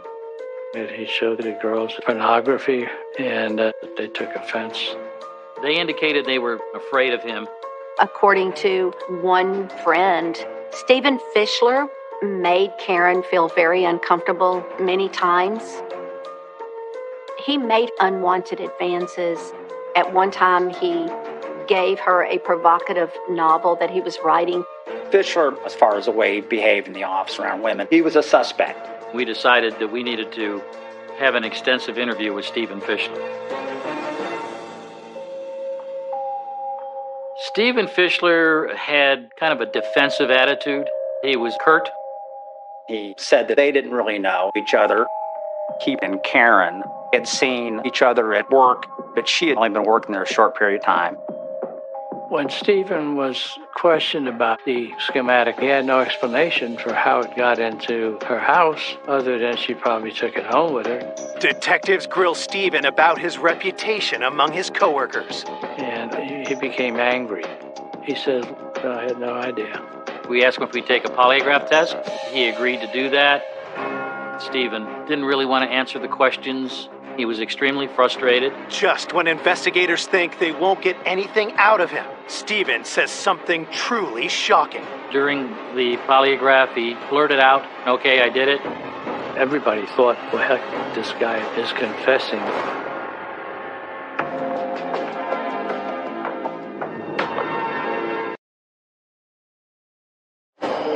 2 months after Karen Gregory is viciously slaughtered in her home, her coworker Stephen Fischler has just confessed to police. It was unexpected. Was he really telling the truth? Police immediately begin to press Stephen for details behind his confession. We determined that after talking with Stephen, that he blurted out, "Okay, I did it," just out of frustration. He was angry because he was being accused of this murder. And that was just his personality and his temperament.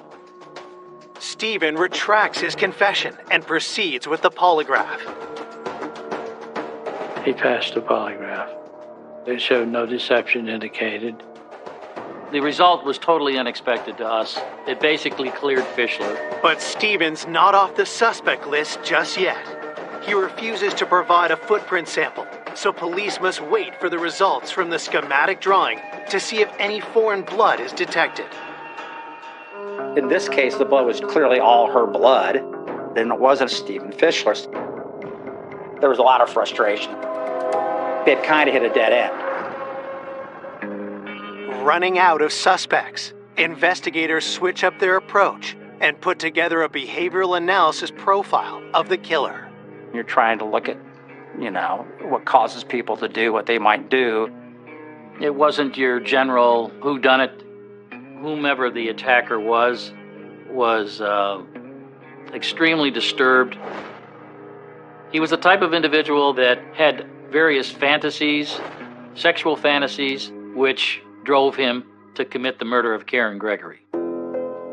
Maybe this was a serial killer, which kind of fits into that whole psychological pattern to some degree. It was probably the most difficult case that I had to deal with.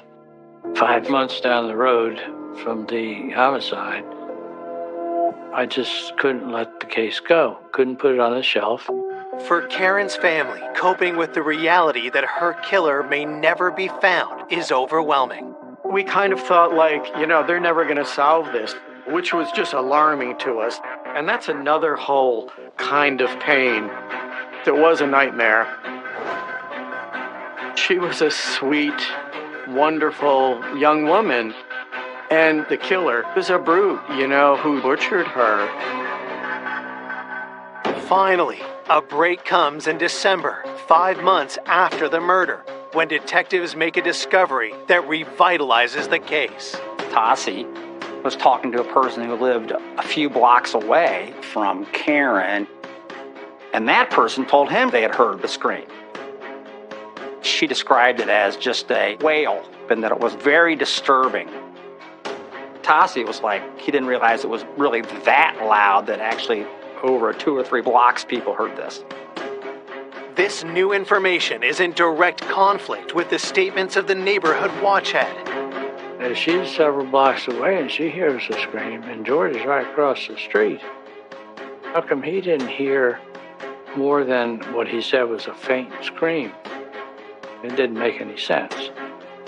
So we figured we better have another talk with George, which we did. Detective Tassi, he looked at George as a helper to the police case.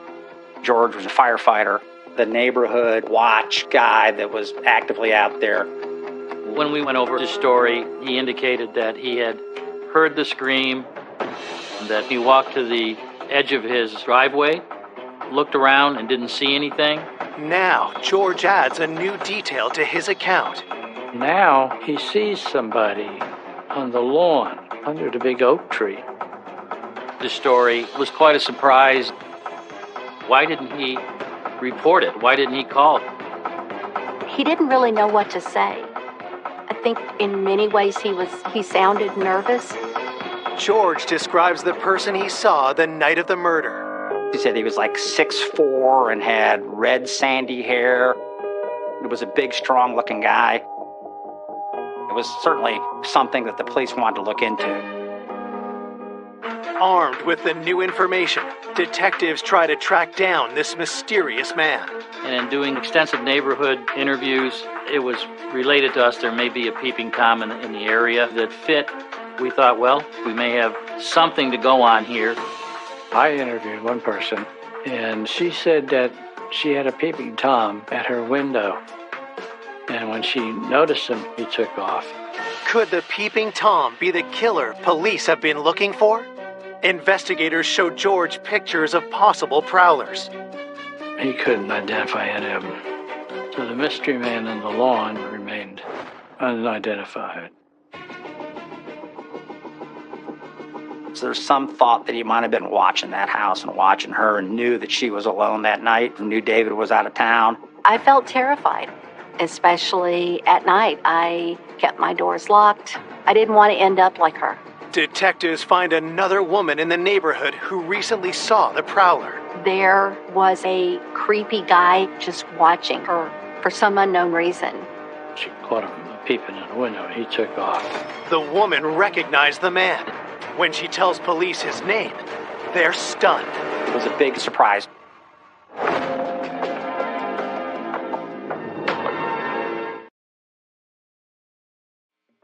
Detectives hunting for Karen Gregory's killer learn there's a prowler stalking the women of Gulfport, Florida. Could the offender be one and the same? When a victim of the voyeur comes forward with a name, investigators are shocked. It's the neighbor, George Lewis. It was totally unexpected to us. Detectives bring George in for a third time and ask him about the woman's claims. He admitted he was outside the house And he had some explanation for why he was there. He was a neighborhood watch guy and always looking out for people. He said he heard a noise or something. He thought, is it possible it's the killer? He was given the opportunity to take a polygraph test, which he did. Detectives start by asking about the prowler. Listening to the polygraph tape and how George Lewis described the man, I really believed him. Investigators also ask him about the night of the murder. Did you kill Karen Gregory? George said no. The polygraph results tell a different story. The results were disastrous. He failed it miserably. After he failed it, he had something else to say about the night of the murder. George admits he hasn't been completely honest and tells police that's why he didn't pass the polygraph. George Lewis indicated to us the individual that he saw on the lawn left Karen's house itself. He saw George and had approached him and threatened him. The person walks out and tells him, if you say you saw me here, I'll come back and kill you. So that's the reason he wasn't forthcoming. He was afraid of him. George Lewis went from just hearing a scream at the edge of his driveway to indicating that he saw the perpetrator. And then his next story, George said this guy threatened him. We were very concerned about that because here we are building on a story, so it really raised red flags for us. We felt that, with the abundance of different issues and stories he was telling, he was using other individuals to try to throw us off. We had asked him to do a composite sketch of the individual that he saw. After the sketch was done, we both looked at each other and said, this really can't be happening. We both came to the conclusion it was George when he was younger.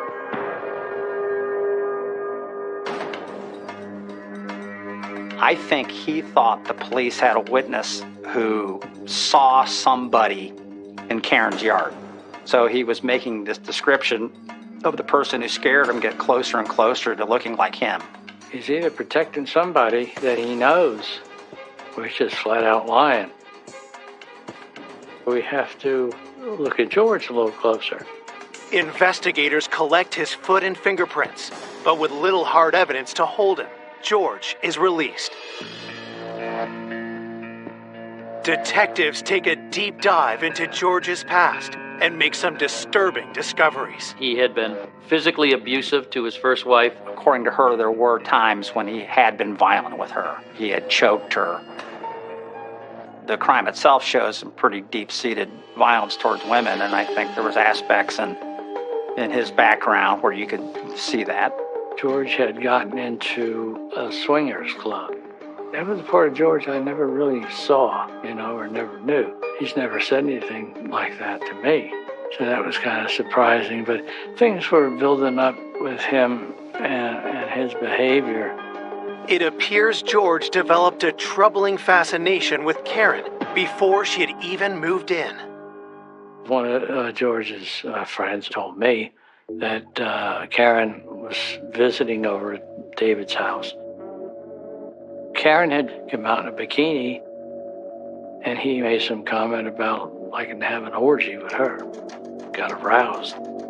He had gotten into sexual perversions, if you will. I think there was indications that he was, a peeper of some sort.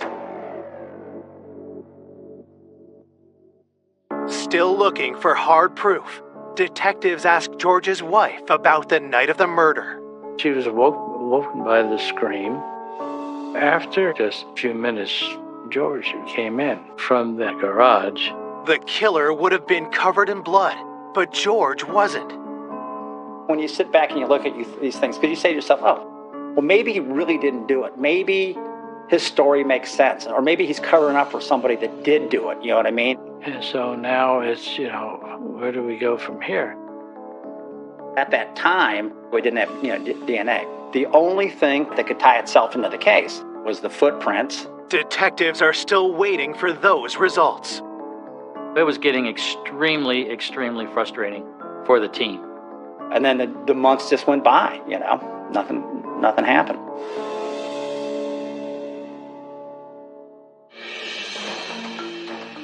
It seemed like it was just going to be a cold case. And it's like, well, what are we supposed to do with that? You can't just stop here, but they didn't have leads. They didn't know where to go with it. This is about my sister being butchered to death. We were not going to rest till they found who the killer was. In March 1986, almost 2 years after Karen's murder, the FBI finally finished their analysis on the bloody footprint at the crime scene. The day that the data came back from the FBI, everybody was elated. They showed the ridges on the heel from the bare foot, and they can be identified, compare one to someone else. Detectives have renewed hope the killer is within their reach. We must have sent 20 sets of footprints. And they got a result on that relatively quick, which changed the whole case. A definite match. No one in Gulfport would have ever thought that this person murdered this woman.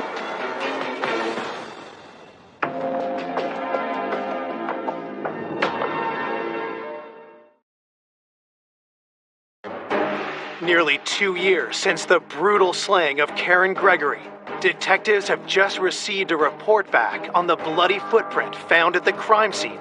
The footprint was sent to the FBI. We're waiting specifically on just that result. There was a definite match of a footprint of George Lewis to the inked footprint that we had sent up there to the FBI lab. It was shocking. It was very hard for me to believe that George Lewis murdered Karen Gregory.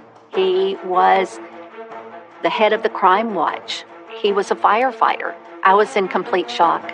Although no one could believe George was a cold-blooded killer, the evidence doesn't lie.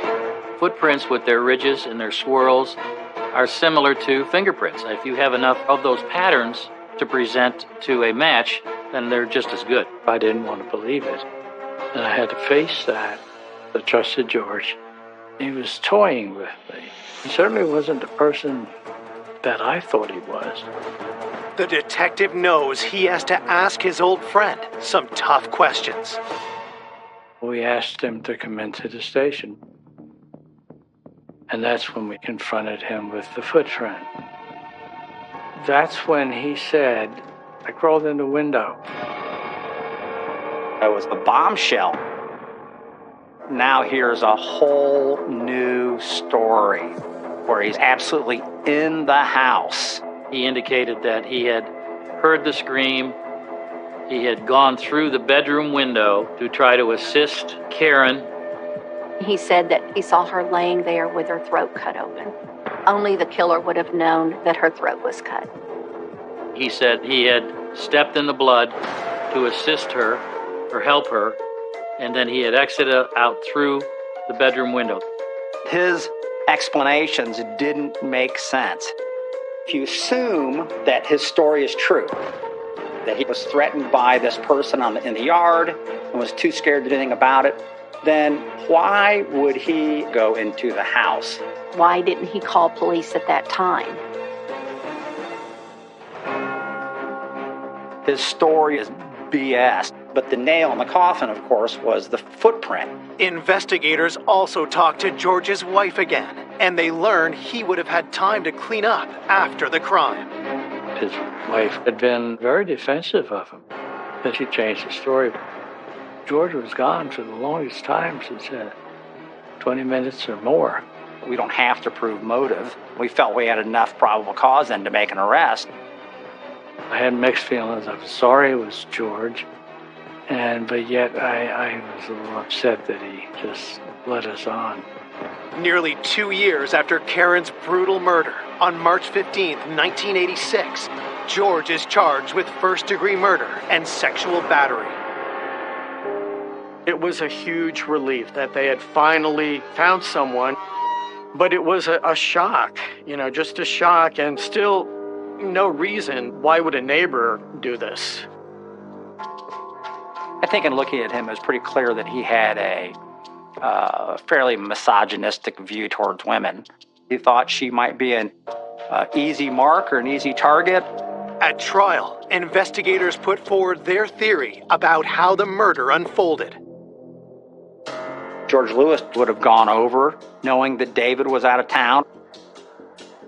He came in the house, knifed, and ready to do it, and was living out a fantasy. Teddy had been put on her against her will. She knew that the only way to get away was fight to get out of that residence. She was pushed and hit her head against the jalousie windows. That's when she screamed. After that, it got really violent. The rape was involved. Lewis knew then that he had only one way to go with this, and as a result, he ends up stabbing Karen 21 times. George Lewis maintains his innocence, but a jury convicts him, and he is sentenced to life without the possibility of parole.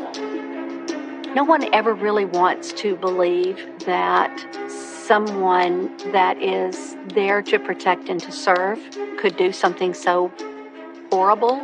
This was really unexpected that he was the killer. That didn't seem like who I would expect a firefighter to be, and certainly not the neighborhood watch guy. Although maybe he was watching for opportunities.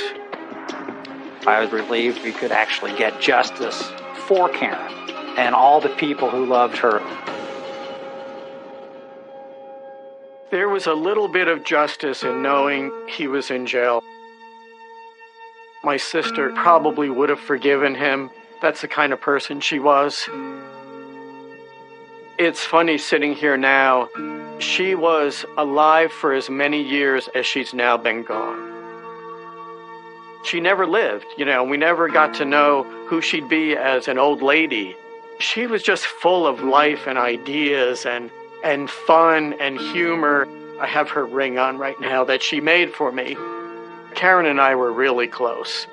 And I'll always miss that. And I'll just never forget her.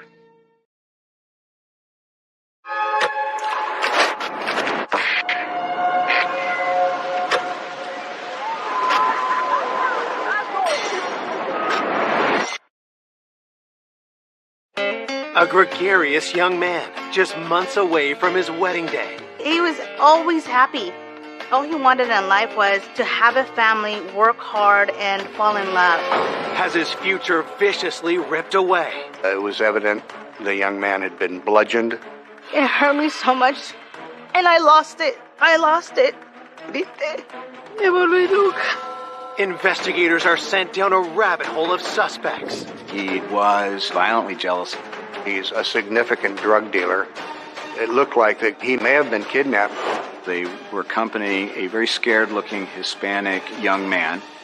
Before a shocking revelation. What he was describing was more like something off of a TV show. Turns the case on its head. What he did to us changed our life forever. It was a shock to all of us. It came as an absolute surprise. He had no remorse, he had no guilt. He's a monster.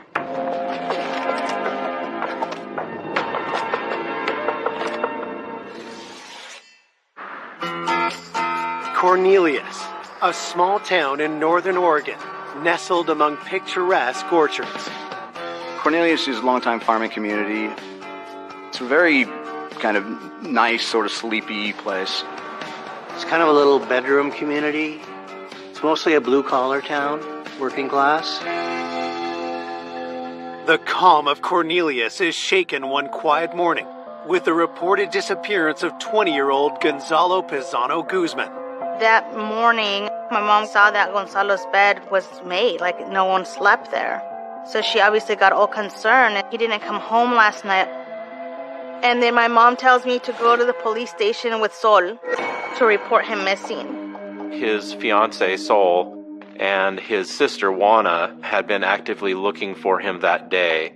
That morning, the family contacted his place of employment. He had not shown up for work. The family was extremely distraught by this disappearance. He doesn't miss work without calling in. They couldn't reach him by pager or by telephone. And we're all freaking out because this is not who he is and what he does. It's so odd. It's not normal. We learned that Saul had seen Gonzalo the night before.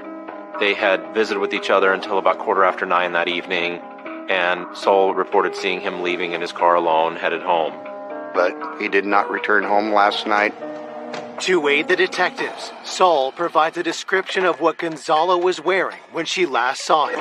He had on an athletic top with some numbers on it, and specifically 2 gold chains. While Juana and Saul speak with police, other family members frantically look for Gonzalo. We all went different ways in our cars, driving around just to see if we found his car. We were trying to look for anything. My dad thought, maybe he got in an accident. We were desperate. We just wanted a clue. Around 4 or 5 o'clock in the afternoon, we all started feeling like, okay, something's wrong now. On the outskirts of town, Gonzalo's father makes a disturbing discovery. My dad spotted the car in an empty field. When he saw the car, the white car, he knew right away that was Gonzalo's car. He found the car burned up. He rushed to the car, opened up the car, and didn't find any body. So once that happened, it was just nuts. Where's he at? Did he get kidnapped? Is he dead? It was even worse.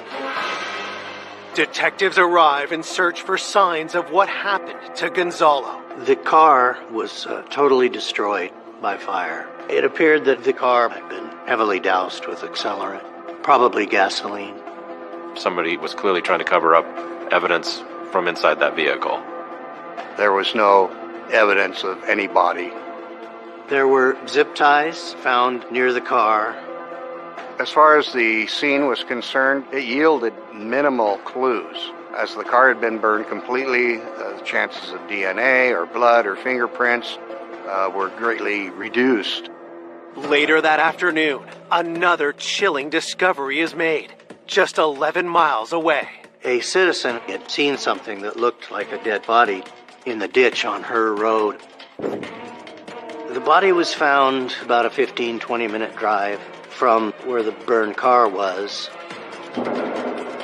This young man matched both the physical description, the clothing, and the jewelry. At this point, there was no doubt that this was Gonzalo. It was clearly a homicide.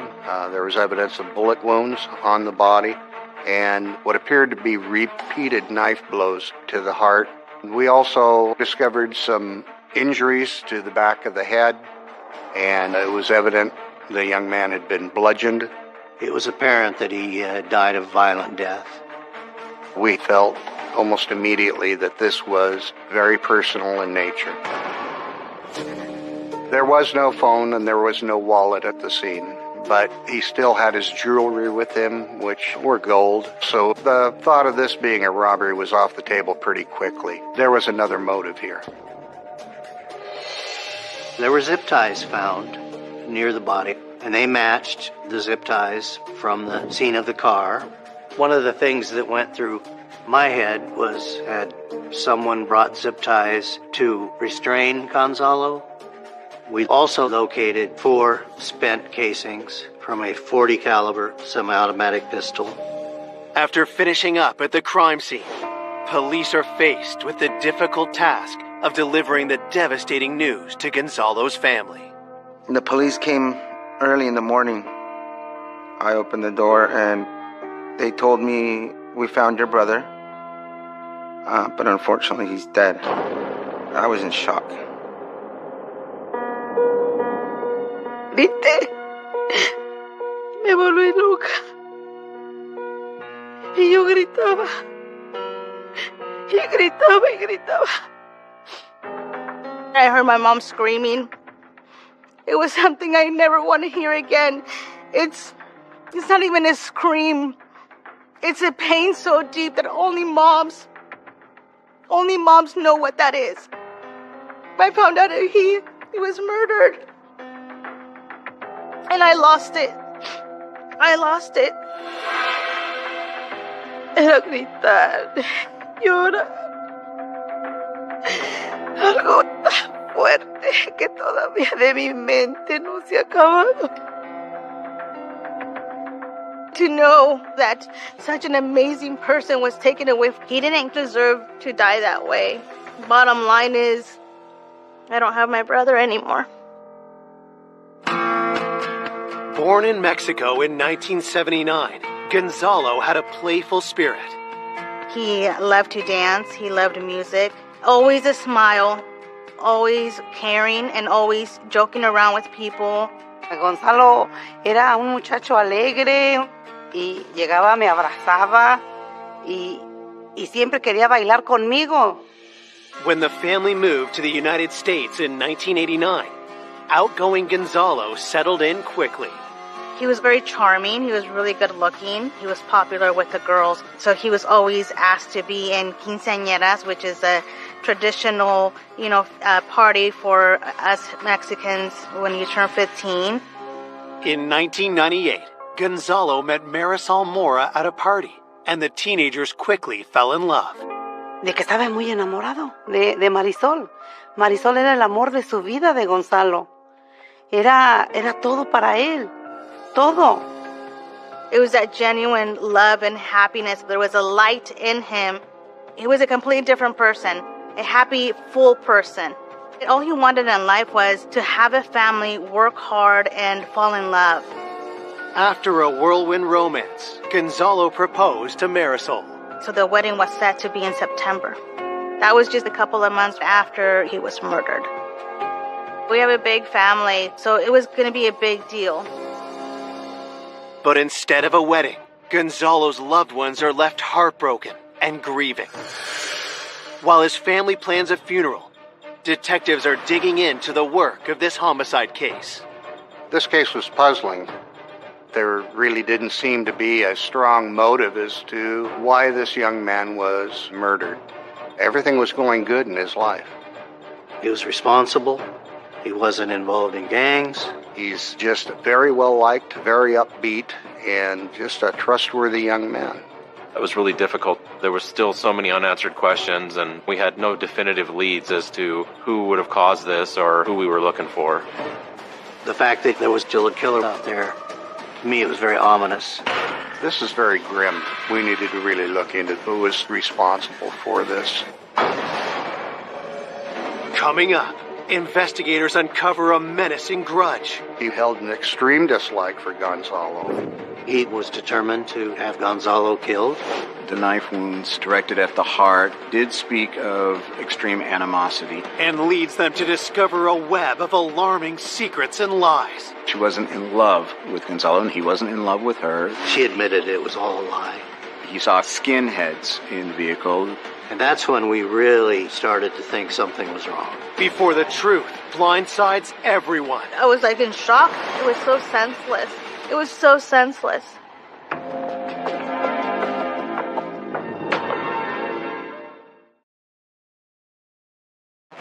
In the town of Cornelius, Oregon, police are investigating the vicious murder of 20-year-old Gonzalo Pizano Guzman. Wanting more details about his last known movements, detectives speak to his fiancée, Sol. She described in detail how Gonzalo had come to her house on the night of the 6th, that they sat out front on the porch. They were discussing their plans for the upcoming wedding and going over a guest list. She stated that following the conversation that he left around 9 o'clock. She stated while they were sitting on the porch that her cousin Jaime and a friend Eddie were playing in the garage of the house, apparently shooting baskets. That led us to believe that these two young fellows may have been the last known persons to see Gonzalo alive. So it was important that we interview them. Investigators bring Jaime and Eddie into the sheriff's office. During the interview, both stated that they had to get to work that night and approached Gonzalo as he was getting in his car and asked if they could get a ride. They were running late for work. They worked on a janitorial crew run by Saul's brother, Raphael. They had to be at work in Hillsboro at the Hawthorne Farms Fitness Center at 10 o'clock. They said Raphael picked them up and took them to work at the athletic club, and that eventually they got off at about 4:30 in the morning. The fact that they both gave the same statement actually provided themselves an alibi. They did not offer any conflict that they had with Gonzalo. They indicated that they had no reason to hurt him. To corroborate Jaime and Eddie's alibi, police speak to their boss, Saul's brother, Rafael. We interviewed him at his house. He was very cooperative, very smooth, very polite, had his own business, a young entrepreneur. Rafael was an incredibly self-possessed 19-year-old. He had created a janitorial service. Although he was very young, had a very good contract, had his own cleaning company, and appeared to be very successful. Detectives ask him to confirm Jaime and Eddie's story. He confirmed that he had picked them up at Eddie's house and drove them to work. He confirmed their story that they had worked cleaning the health club that night. He said that he was at the athletic club until about 4 in the morning. So Rafael, in effect, corroborates Eddie and Jaime's version of events on the night of the 6th. So we kind of set them aside. With Jaime and Eddie alibied, investigators turned to the autopsy report, hoping to find new leads. It became very apparent just how violently he had died. The medical examiner did find 3 blunt force blows to his skull. The autopsy also showed that he had been shot 5 times. And then he had also been stabbed 5 times, very brutally, in the area of the heart. The close cluster of the knife wounds directed at the heart did speak of extreme animosity, some violent emotion. The gunshot wounds made it appear that his hands were up in a defensive gesture. Gonzalo was likely pleading for some measure of mercy, and ultimately none was to be had. The autopsy report also determines that Gonzalo's death occurred around 10 p.m. With the findings in hand, investigators now turn to Gonzalo's workplace, searching for possible suspects. We interviewed his supervisor. Gonzalo's boss described him as reliable, steady worker, punctual. As detectives dig deeper, they learn about a startling new side to Gonzalo. It appeared that he had a relationship with one of the security guards that worked there. Gonzalo's boss did tell us there may have been some possible involvement between the security guard, Bobette, and Gonzalo. So we needed to look into it. We needed to interview her. Police bring Bobette, Gonzalo's alleged girlfriend, in for questioning. She was very upset about his death. She was very emotional, very distraught about finding out that Gonzalo had been murdered, and ultimately disclosed that, in fact, she had had a very intimate relationship with Gonzalo for a couple months. But she made it very clear she wasn't in love with Gonzalo, and he wasn't in love with her. Bobette described her relationship with Gonzalo as kind of a fling. It was kept secret. She understood that he was engaged to be married, but it crossed our minds that maybe Bobette's feelings were stronger than she let on. Maybe she did not want this wedding to go forward. The wedding was planned for September, only a few months away. Police asked Gonzalo's coworker about her movements on the day of the murder. Bobette had been at several different locations that day, running errands, and she had receipts to support that. So she was ruled out as a suspect. But while Bobette's cleared of suspicion, she hands detectives a crucial tip. Bobette mentioned an ex-boyfriend named Oscar Rodriguez. She told us Oscar was quite jealous. He was extraordinarily jealous, apparently had been violently jealous in the past. About 4 days before the murder, Oscar had found out about her relationship with Gonzalo. He became infuriated and began accusing her of cheating on him. That could be a motive for Gonzalo's murder, so Oscar became a lead suspect.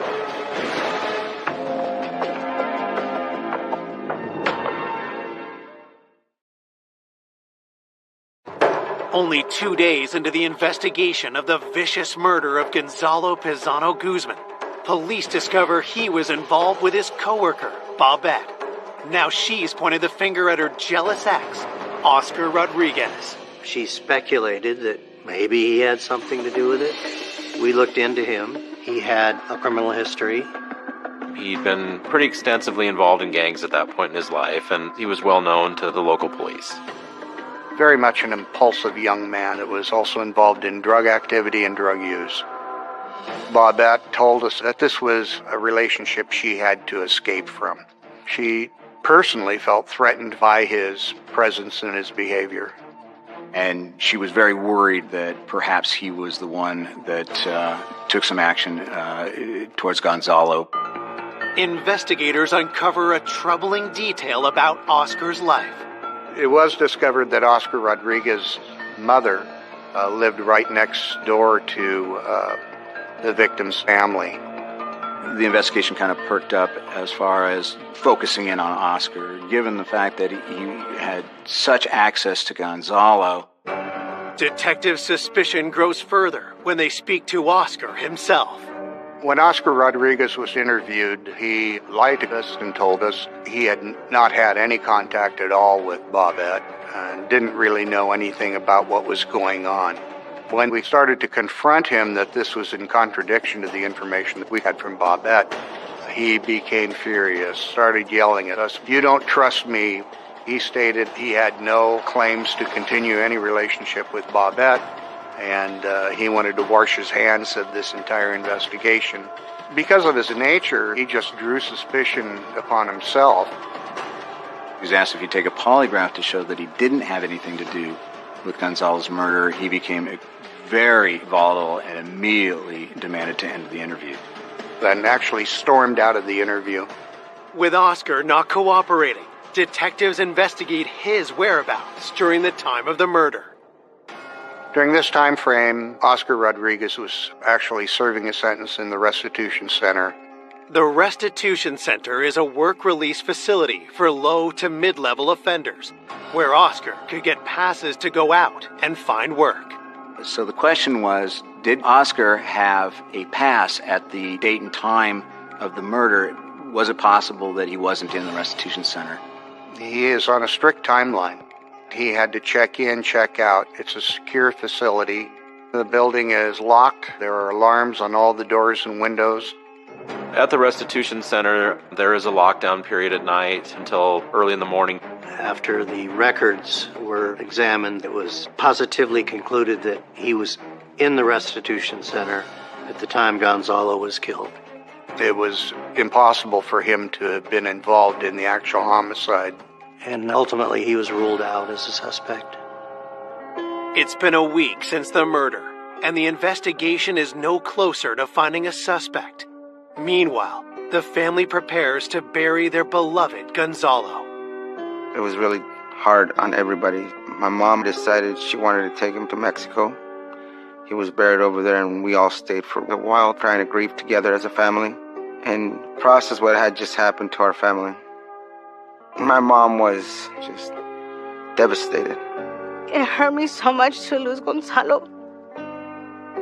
I was grieving deeply.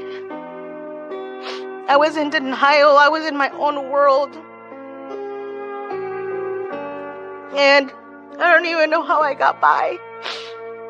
While the family grieves in Mexico, the community of Cornelius is feeling on edge. There wasn't a quick arrest within a couple days or a week.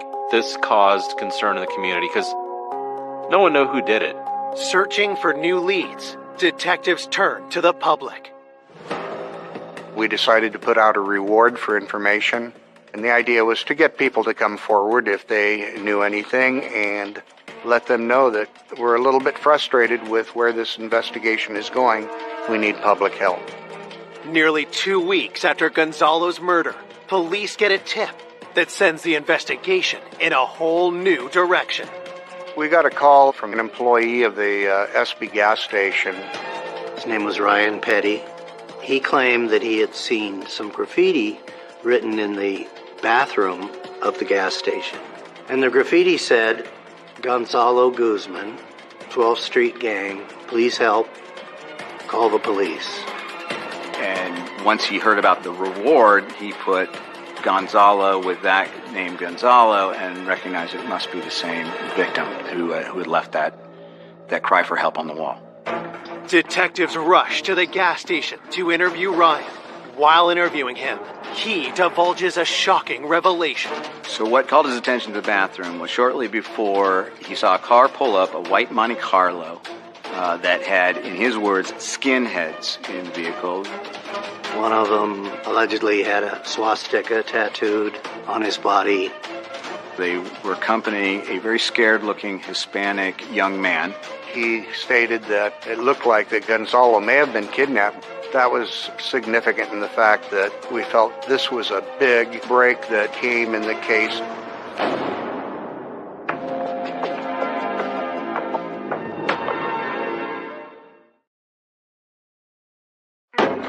Nearly 2 weeks after Gonzalo Pizano Guzman was found brutally murdered, a gas station attendant named Ryan Petty has told police he saw Gonzalo with 3 suspicious men the night he was killed. He described a carload of skinheads that had drove up and a young man in the back seat who appeared frightened, and they escorted him into the men's restroom for a short period of time. He said that ultimately out of the bathroom, the Hispanic individual came out and they hustled him back into the car and drove away. So Ryan Petty reported that when he went into the bathroom after an individual left it, he saw written on the wall, Gonzalo Guzman, help 12th Street gang, call police. But as detectives dig into Ryan's story, some details don't add up. Had it been Gonzalo who had gone into that bathroom afraid for his life and put his name on the wall, he never would have written his name as Gonzalo Guzman. We knew that was incorrect. He would not sign his name in that nature. That was the maternal name. He would have used the paternal name. Guzman is his mother's name. He would have written his name as Gonzalo Pizano. Pizano is his father's name. And so, right away, this was suspicious. And just the whole nature of what he was describing was more like something off of a TV show. The skinheads, the swastika. It just didn't ring true. And so it was suspected that he was trying to come forward for the reward. We looked through the videotape from the SB station during the period of time this employee stated that car had gone by. There was nothing in that videotape that corroborated anything he had told us. No white Monte Carlo, no individuals who could be characterized as skinheads. More importantly, no individual who was a scared Hispanic person being escorted to the bathroom. The examination of the surveillance video at the gas station contradicted Ryan Petty's version of events. And also, one of the issues was he didn't report this right away. When police check Ryan's record, they find more troubling news. He had a pretty checkered past. He was no stranger to the criminal justice system. Some of his arrests were for crimes that would cause you to doubt his honesty. In my mind, we rule it out as pure fabrication. It just was too cute, too stereotypical. The mistake with the Spanish surname, I didn't buy it. With another lead exhausted, investigators face a daunting realization. We reached a point where we were getting nowhere. Leads weren't panning out. Having no significant suspect is very depressing. Really, if you don't solve these cases early on, the longer they go, the likelihood that you're actually going to be able to solve them becomes less and less. In cases like this where we're not getting anywhere, especially on a homicide, we took this very personal. Up to that point, this team had not had an unresolved homicide. The lack of progress also adds to the pain suffered by Gonzalo's family. It was very hard. It was very painful to come back from Mexico and there was no arrest yet. Fue algo fuerte para mí. Mucho dolor. Tenía mucho coraje y mucho odio en mi corazón. Everything was very silent, and We were getting very, very impatient. My mom was getting very impatient with the detectives, and all they told us is to please trust them. So we put our life in their hands. 2 more months pass without an arrest. With the case at a standstill, detectives review the entire investigation for something they may have missed. It can be very frustrating when you reach that point where you've kind of hit the wall, but you just have to resolve to redouble your efforts and to keep digging, keep pushing. It was time to go back and look over everybody one more time. We knew that Eddie and Jaime were the last people to see Gonzalo at Saul's house the night of the murder. Even though they'd been interviewed and gave a pretty good account of their activity that night, their boss, Raphael, provided an alibi for them. We wanted to be sure. So at this stage is when we asked them to take a polygraph. But when we began to ask them to take a polygraph, they started dodging and weaving.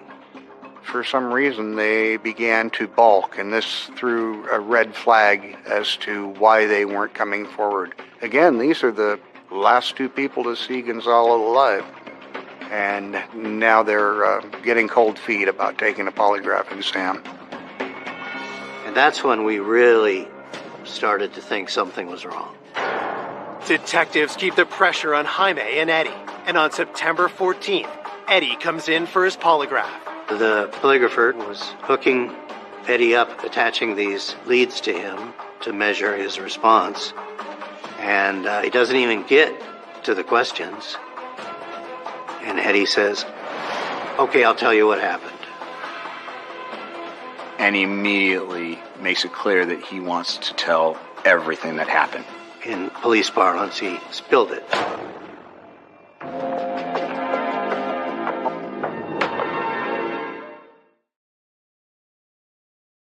2 months after the murder of Gonzalo Pizano Guzman, detectives are re-interviewing witnesses, hoping for a break. Now, Eddie, one of the last people to see Gonzalo alive, has told police he knows more than he's let on.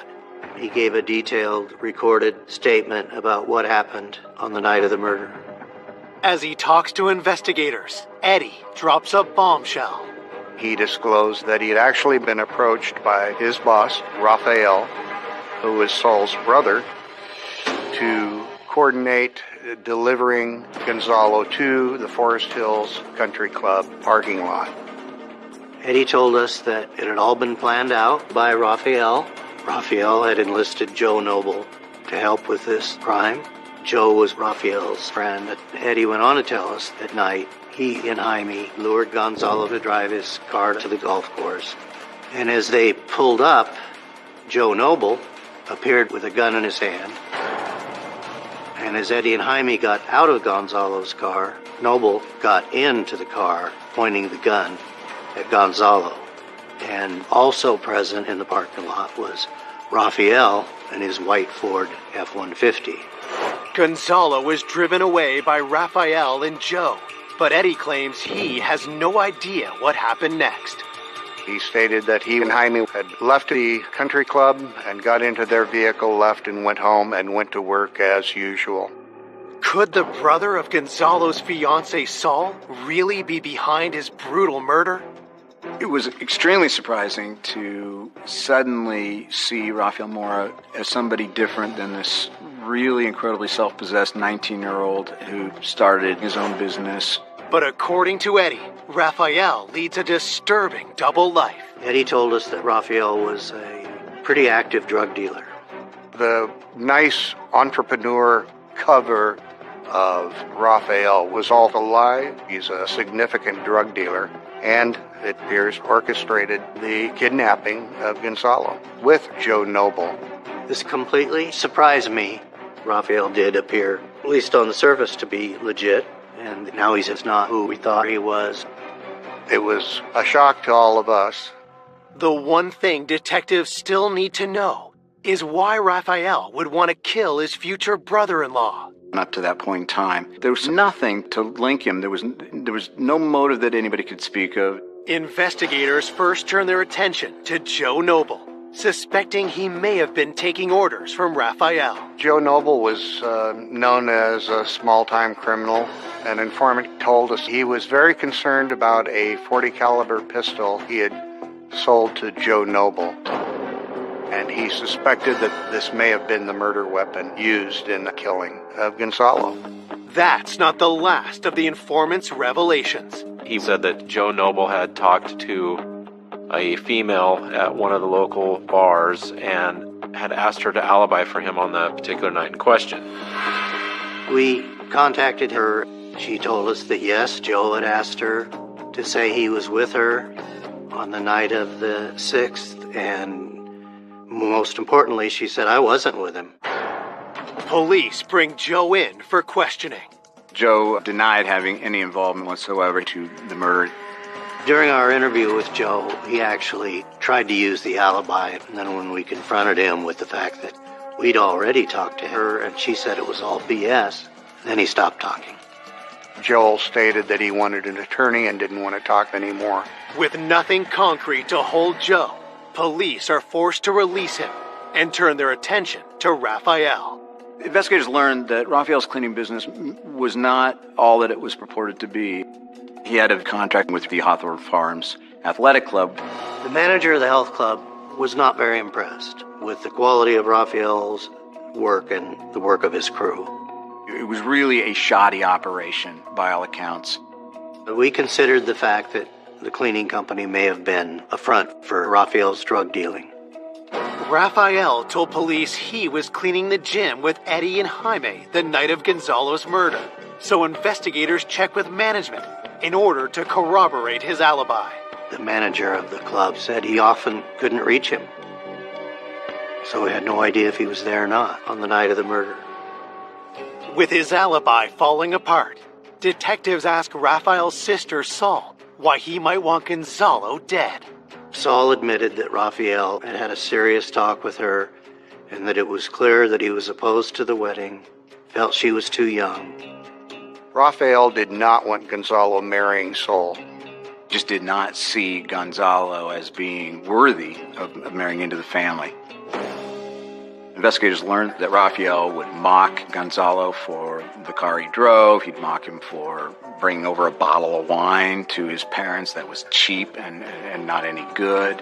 Raphael held an extreme dislike for Gonzalo. When accompanied by friends, he would go by Gonzalo's car and talk about keying it or smashing a window out and laughing about it. With the evidence against Raphael stacking up, police are ready to bring him in for an interview. But there's just one setback. He disappeared. At this point, it's become pretty apparent that Raphael's got something to hide. When you put it all together, there was probable cause to arrest him. With a warrant for Raphael's arrest, police initiate a manhunt. He had a girlfriend named Sandy Montez. We found him hiding at his girlfriend's house. He had dyed his hair orange, and it was obvious that he had done it to try to change his identity. On September 28, 2000, Raphael is officially charged with first-degree kidnapping and aggravated murder. I was in shock. I had so much anger at Raphael. It's an anger I can't explain. Just when police believe they have their man, the investigation takes another shocking turn. We had Raphael in custody when his girlfriend showed up with evidence stating that there's no way he could have been at the murder scene. This raised some obvious concerns. Could it be possible that Raphael was not involved in Gonzalo's murder? It came as an absolute surprise.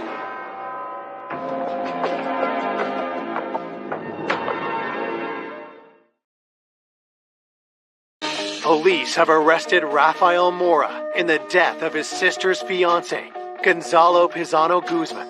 But now, Rafael's girlfriend, Cindy, claims she has an alibi for him on the night of the murder. Cindy produced a receipt from a auto detailing place that purported to have dropped off Raphael's vehicle the night of the murder, and that Raphael was there and signed for it. It was presented as a solid piece of evidence that Raphael was working at the athletic club the night in question, and they had the receipt to prove it. And an individual named Cassandra, who owned the company, had signed off and was going to be an alibi witness. Checking the validity of the receipt, police interview Cassandra, who admits to being a friend of Raphael. With a little bit of prodding by the investigators, she finally admitted that, in fact, the receipt was fake. She confessed it was all a lie, orchestrated by Raphael. It was something that she dummied up because Raphael had asked her to. With Raphael's alibi discredited, investigators turn up the heat on co-conspirator Joe Noble. He told the officers that he hadn't been completely honest. He admitted that he was at the parking lot at the golf course. He was there when the car was burned. He admits to kidnap. He admits to pistol whipping the victim. He said that it was Raphael ordering him to do that. They then picked up Gonzalo, put him in the back of a Ford white pickup truck. And then Raphael drove Joe home with the victim knocked out in the back of the truck. But when he last saw Gonzalo, albeit knocked out, was still alive. And then supposedly Raphael would have then driven back out to Hag Lake and killed Gonzalo. Detectives have a hard time believing Joe was not there when Gonzalo was finally killed, but have no proof. We had no physical evidence that we could link them to the crime, and it was frustrating. Desperate, investigators obtain security footage from businesses along the route they believe Raphael and Joe would have taken to and from the murder. Something on one of the tapes grabs their attention. We saw Raphael's pickup pull into the gas station to get gas. And lo and behold, there's Joseph Noble getting out of the white Ford and going into the gas station. And the timing of the gas station surveillance footage indicated that would have been probably shortly after the murder. Police also obtain a warrant for Raphael's phone records. Raphael insisted all along that he couldn't have committed the murder because he was miles away cleaning the gym. And lo and behold, at the time of the murder, his phone was not bouncing off the nearest tower to the athletic club. It was bouncing off the nearest tower to Hag Lake, which puts him in the area of the murder. That was huge. I felt ecstatic because I knew in that moment that we had him, and it absolutely, conclusively meant that his alibi at the athletic club was false. This was a big moment of actually having some physical evidence. There's a great deal of satisfaction, too, having found the truth. With the new evidence in hand, prosecutors are confident they can secure a conviction. And in 2003, Joe Noble and Raphael Mora are tried together. Both were charged with aggravated murder and with kidnapping in the first degree. At trial, prosecutors present a picture of what they believe happened to Gonzalo the night he was murdered. Raphael did not want him marrying his sister. Raphael was determined to have Gonzalo killed. And so he hatched a plan to get Gonzalo out to the golf course. Lured Gonzalo out there with Eddie and Jaime. After getting out of the car, Gonzalo was beat and pistol whipped and thrown into the back seat of the pickup. Raphael or Joe then set the car on fire and they proceeded to Hag Lake. They drove to an isolated spot. Gonzalo got out of the car. The gun was pointed at him. We believe that he was shot multiple times by Joe and that Raphael was the one that wanted to get the final word in and stabbed him multiple times in the heart. On the stand, a witness reveals Raphael bragged to him about the murder. That Gonzalo was begging for his life, that Gonzalo was promising that he would stop the relationship with Saul, that he would move to Mexico. mató a mi hijo de esa manera tan cruel. Gonzalo no se merecía esa muerte tan fuerte, nada más para que no se casara con Marisol. No one deserves to be killed that way. No one. It was so senseless. It was so senseless. On April 28, 2003, the jury finds Rafael and Joe guilty of Gonzalo's murder. Joe was sentenced to life with a possibility of parole after 25 years. Rafael was sentenced to straight life, no possibility of parole. After 5 years in prison, Rafael appeals his conviction, arguing ineffective counsel. The judge decided that this case should go back to trial, which was a shock to all of us.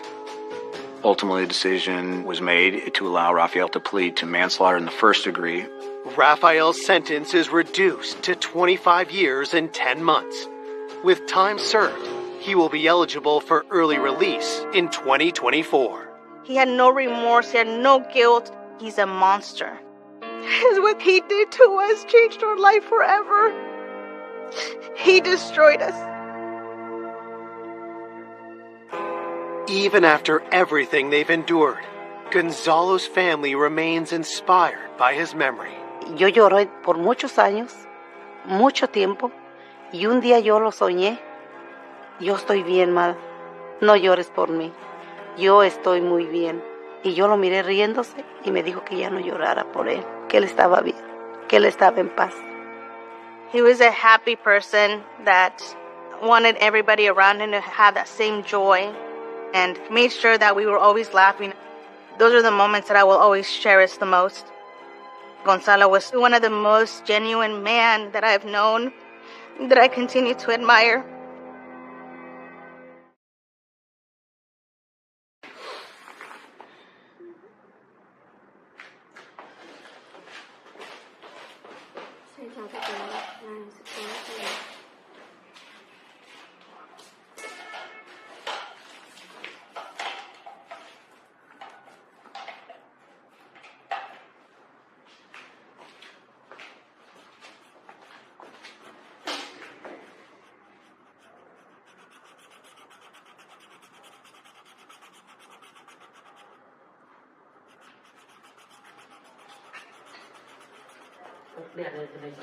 Mấy giờ làm anh?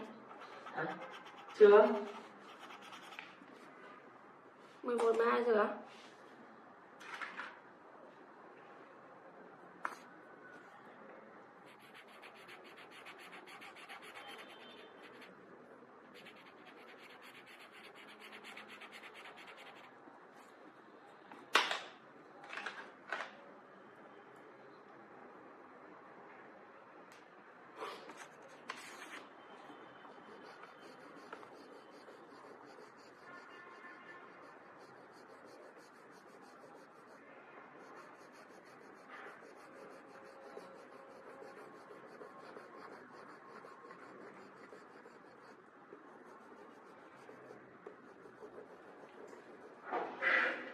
Ăn cơm chưa?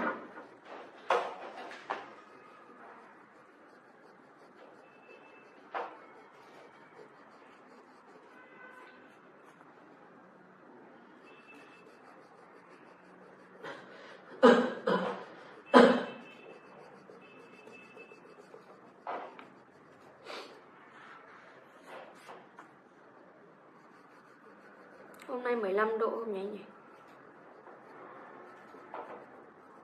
Đây ấm hơn mà hôm nữa. Những này mà ốm. Em càng thấy càng lúc càng lạnh ý. Sao cái hôm người ta nóng gần chết thì em kêu lạnh một cỡ. Cái hôm người ta lạnh thì em lại kêu nóng. Nó bình thường mà so với hôm qua thì đỡ rồi. Mấy hôm qua cái còn bốt sương mù mà. Hôm nay trời thời tiết còn trong mà. Em lại thấy hôm nay lạnh nhất.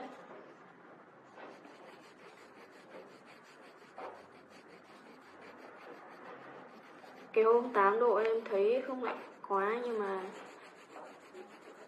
9 độ, 10 độ em thấy lạnh.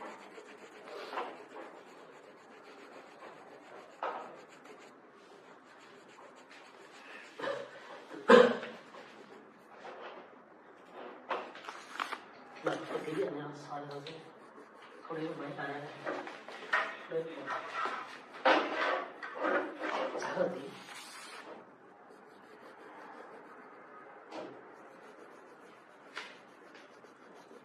Cái này cao lên thì dễ, không cao đâu.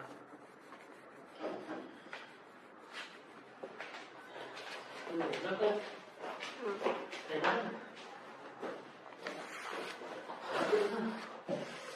này lạnh hơn nhé, cái này lạnh hơn ở trên kia.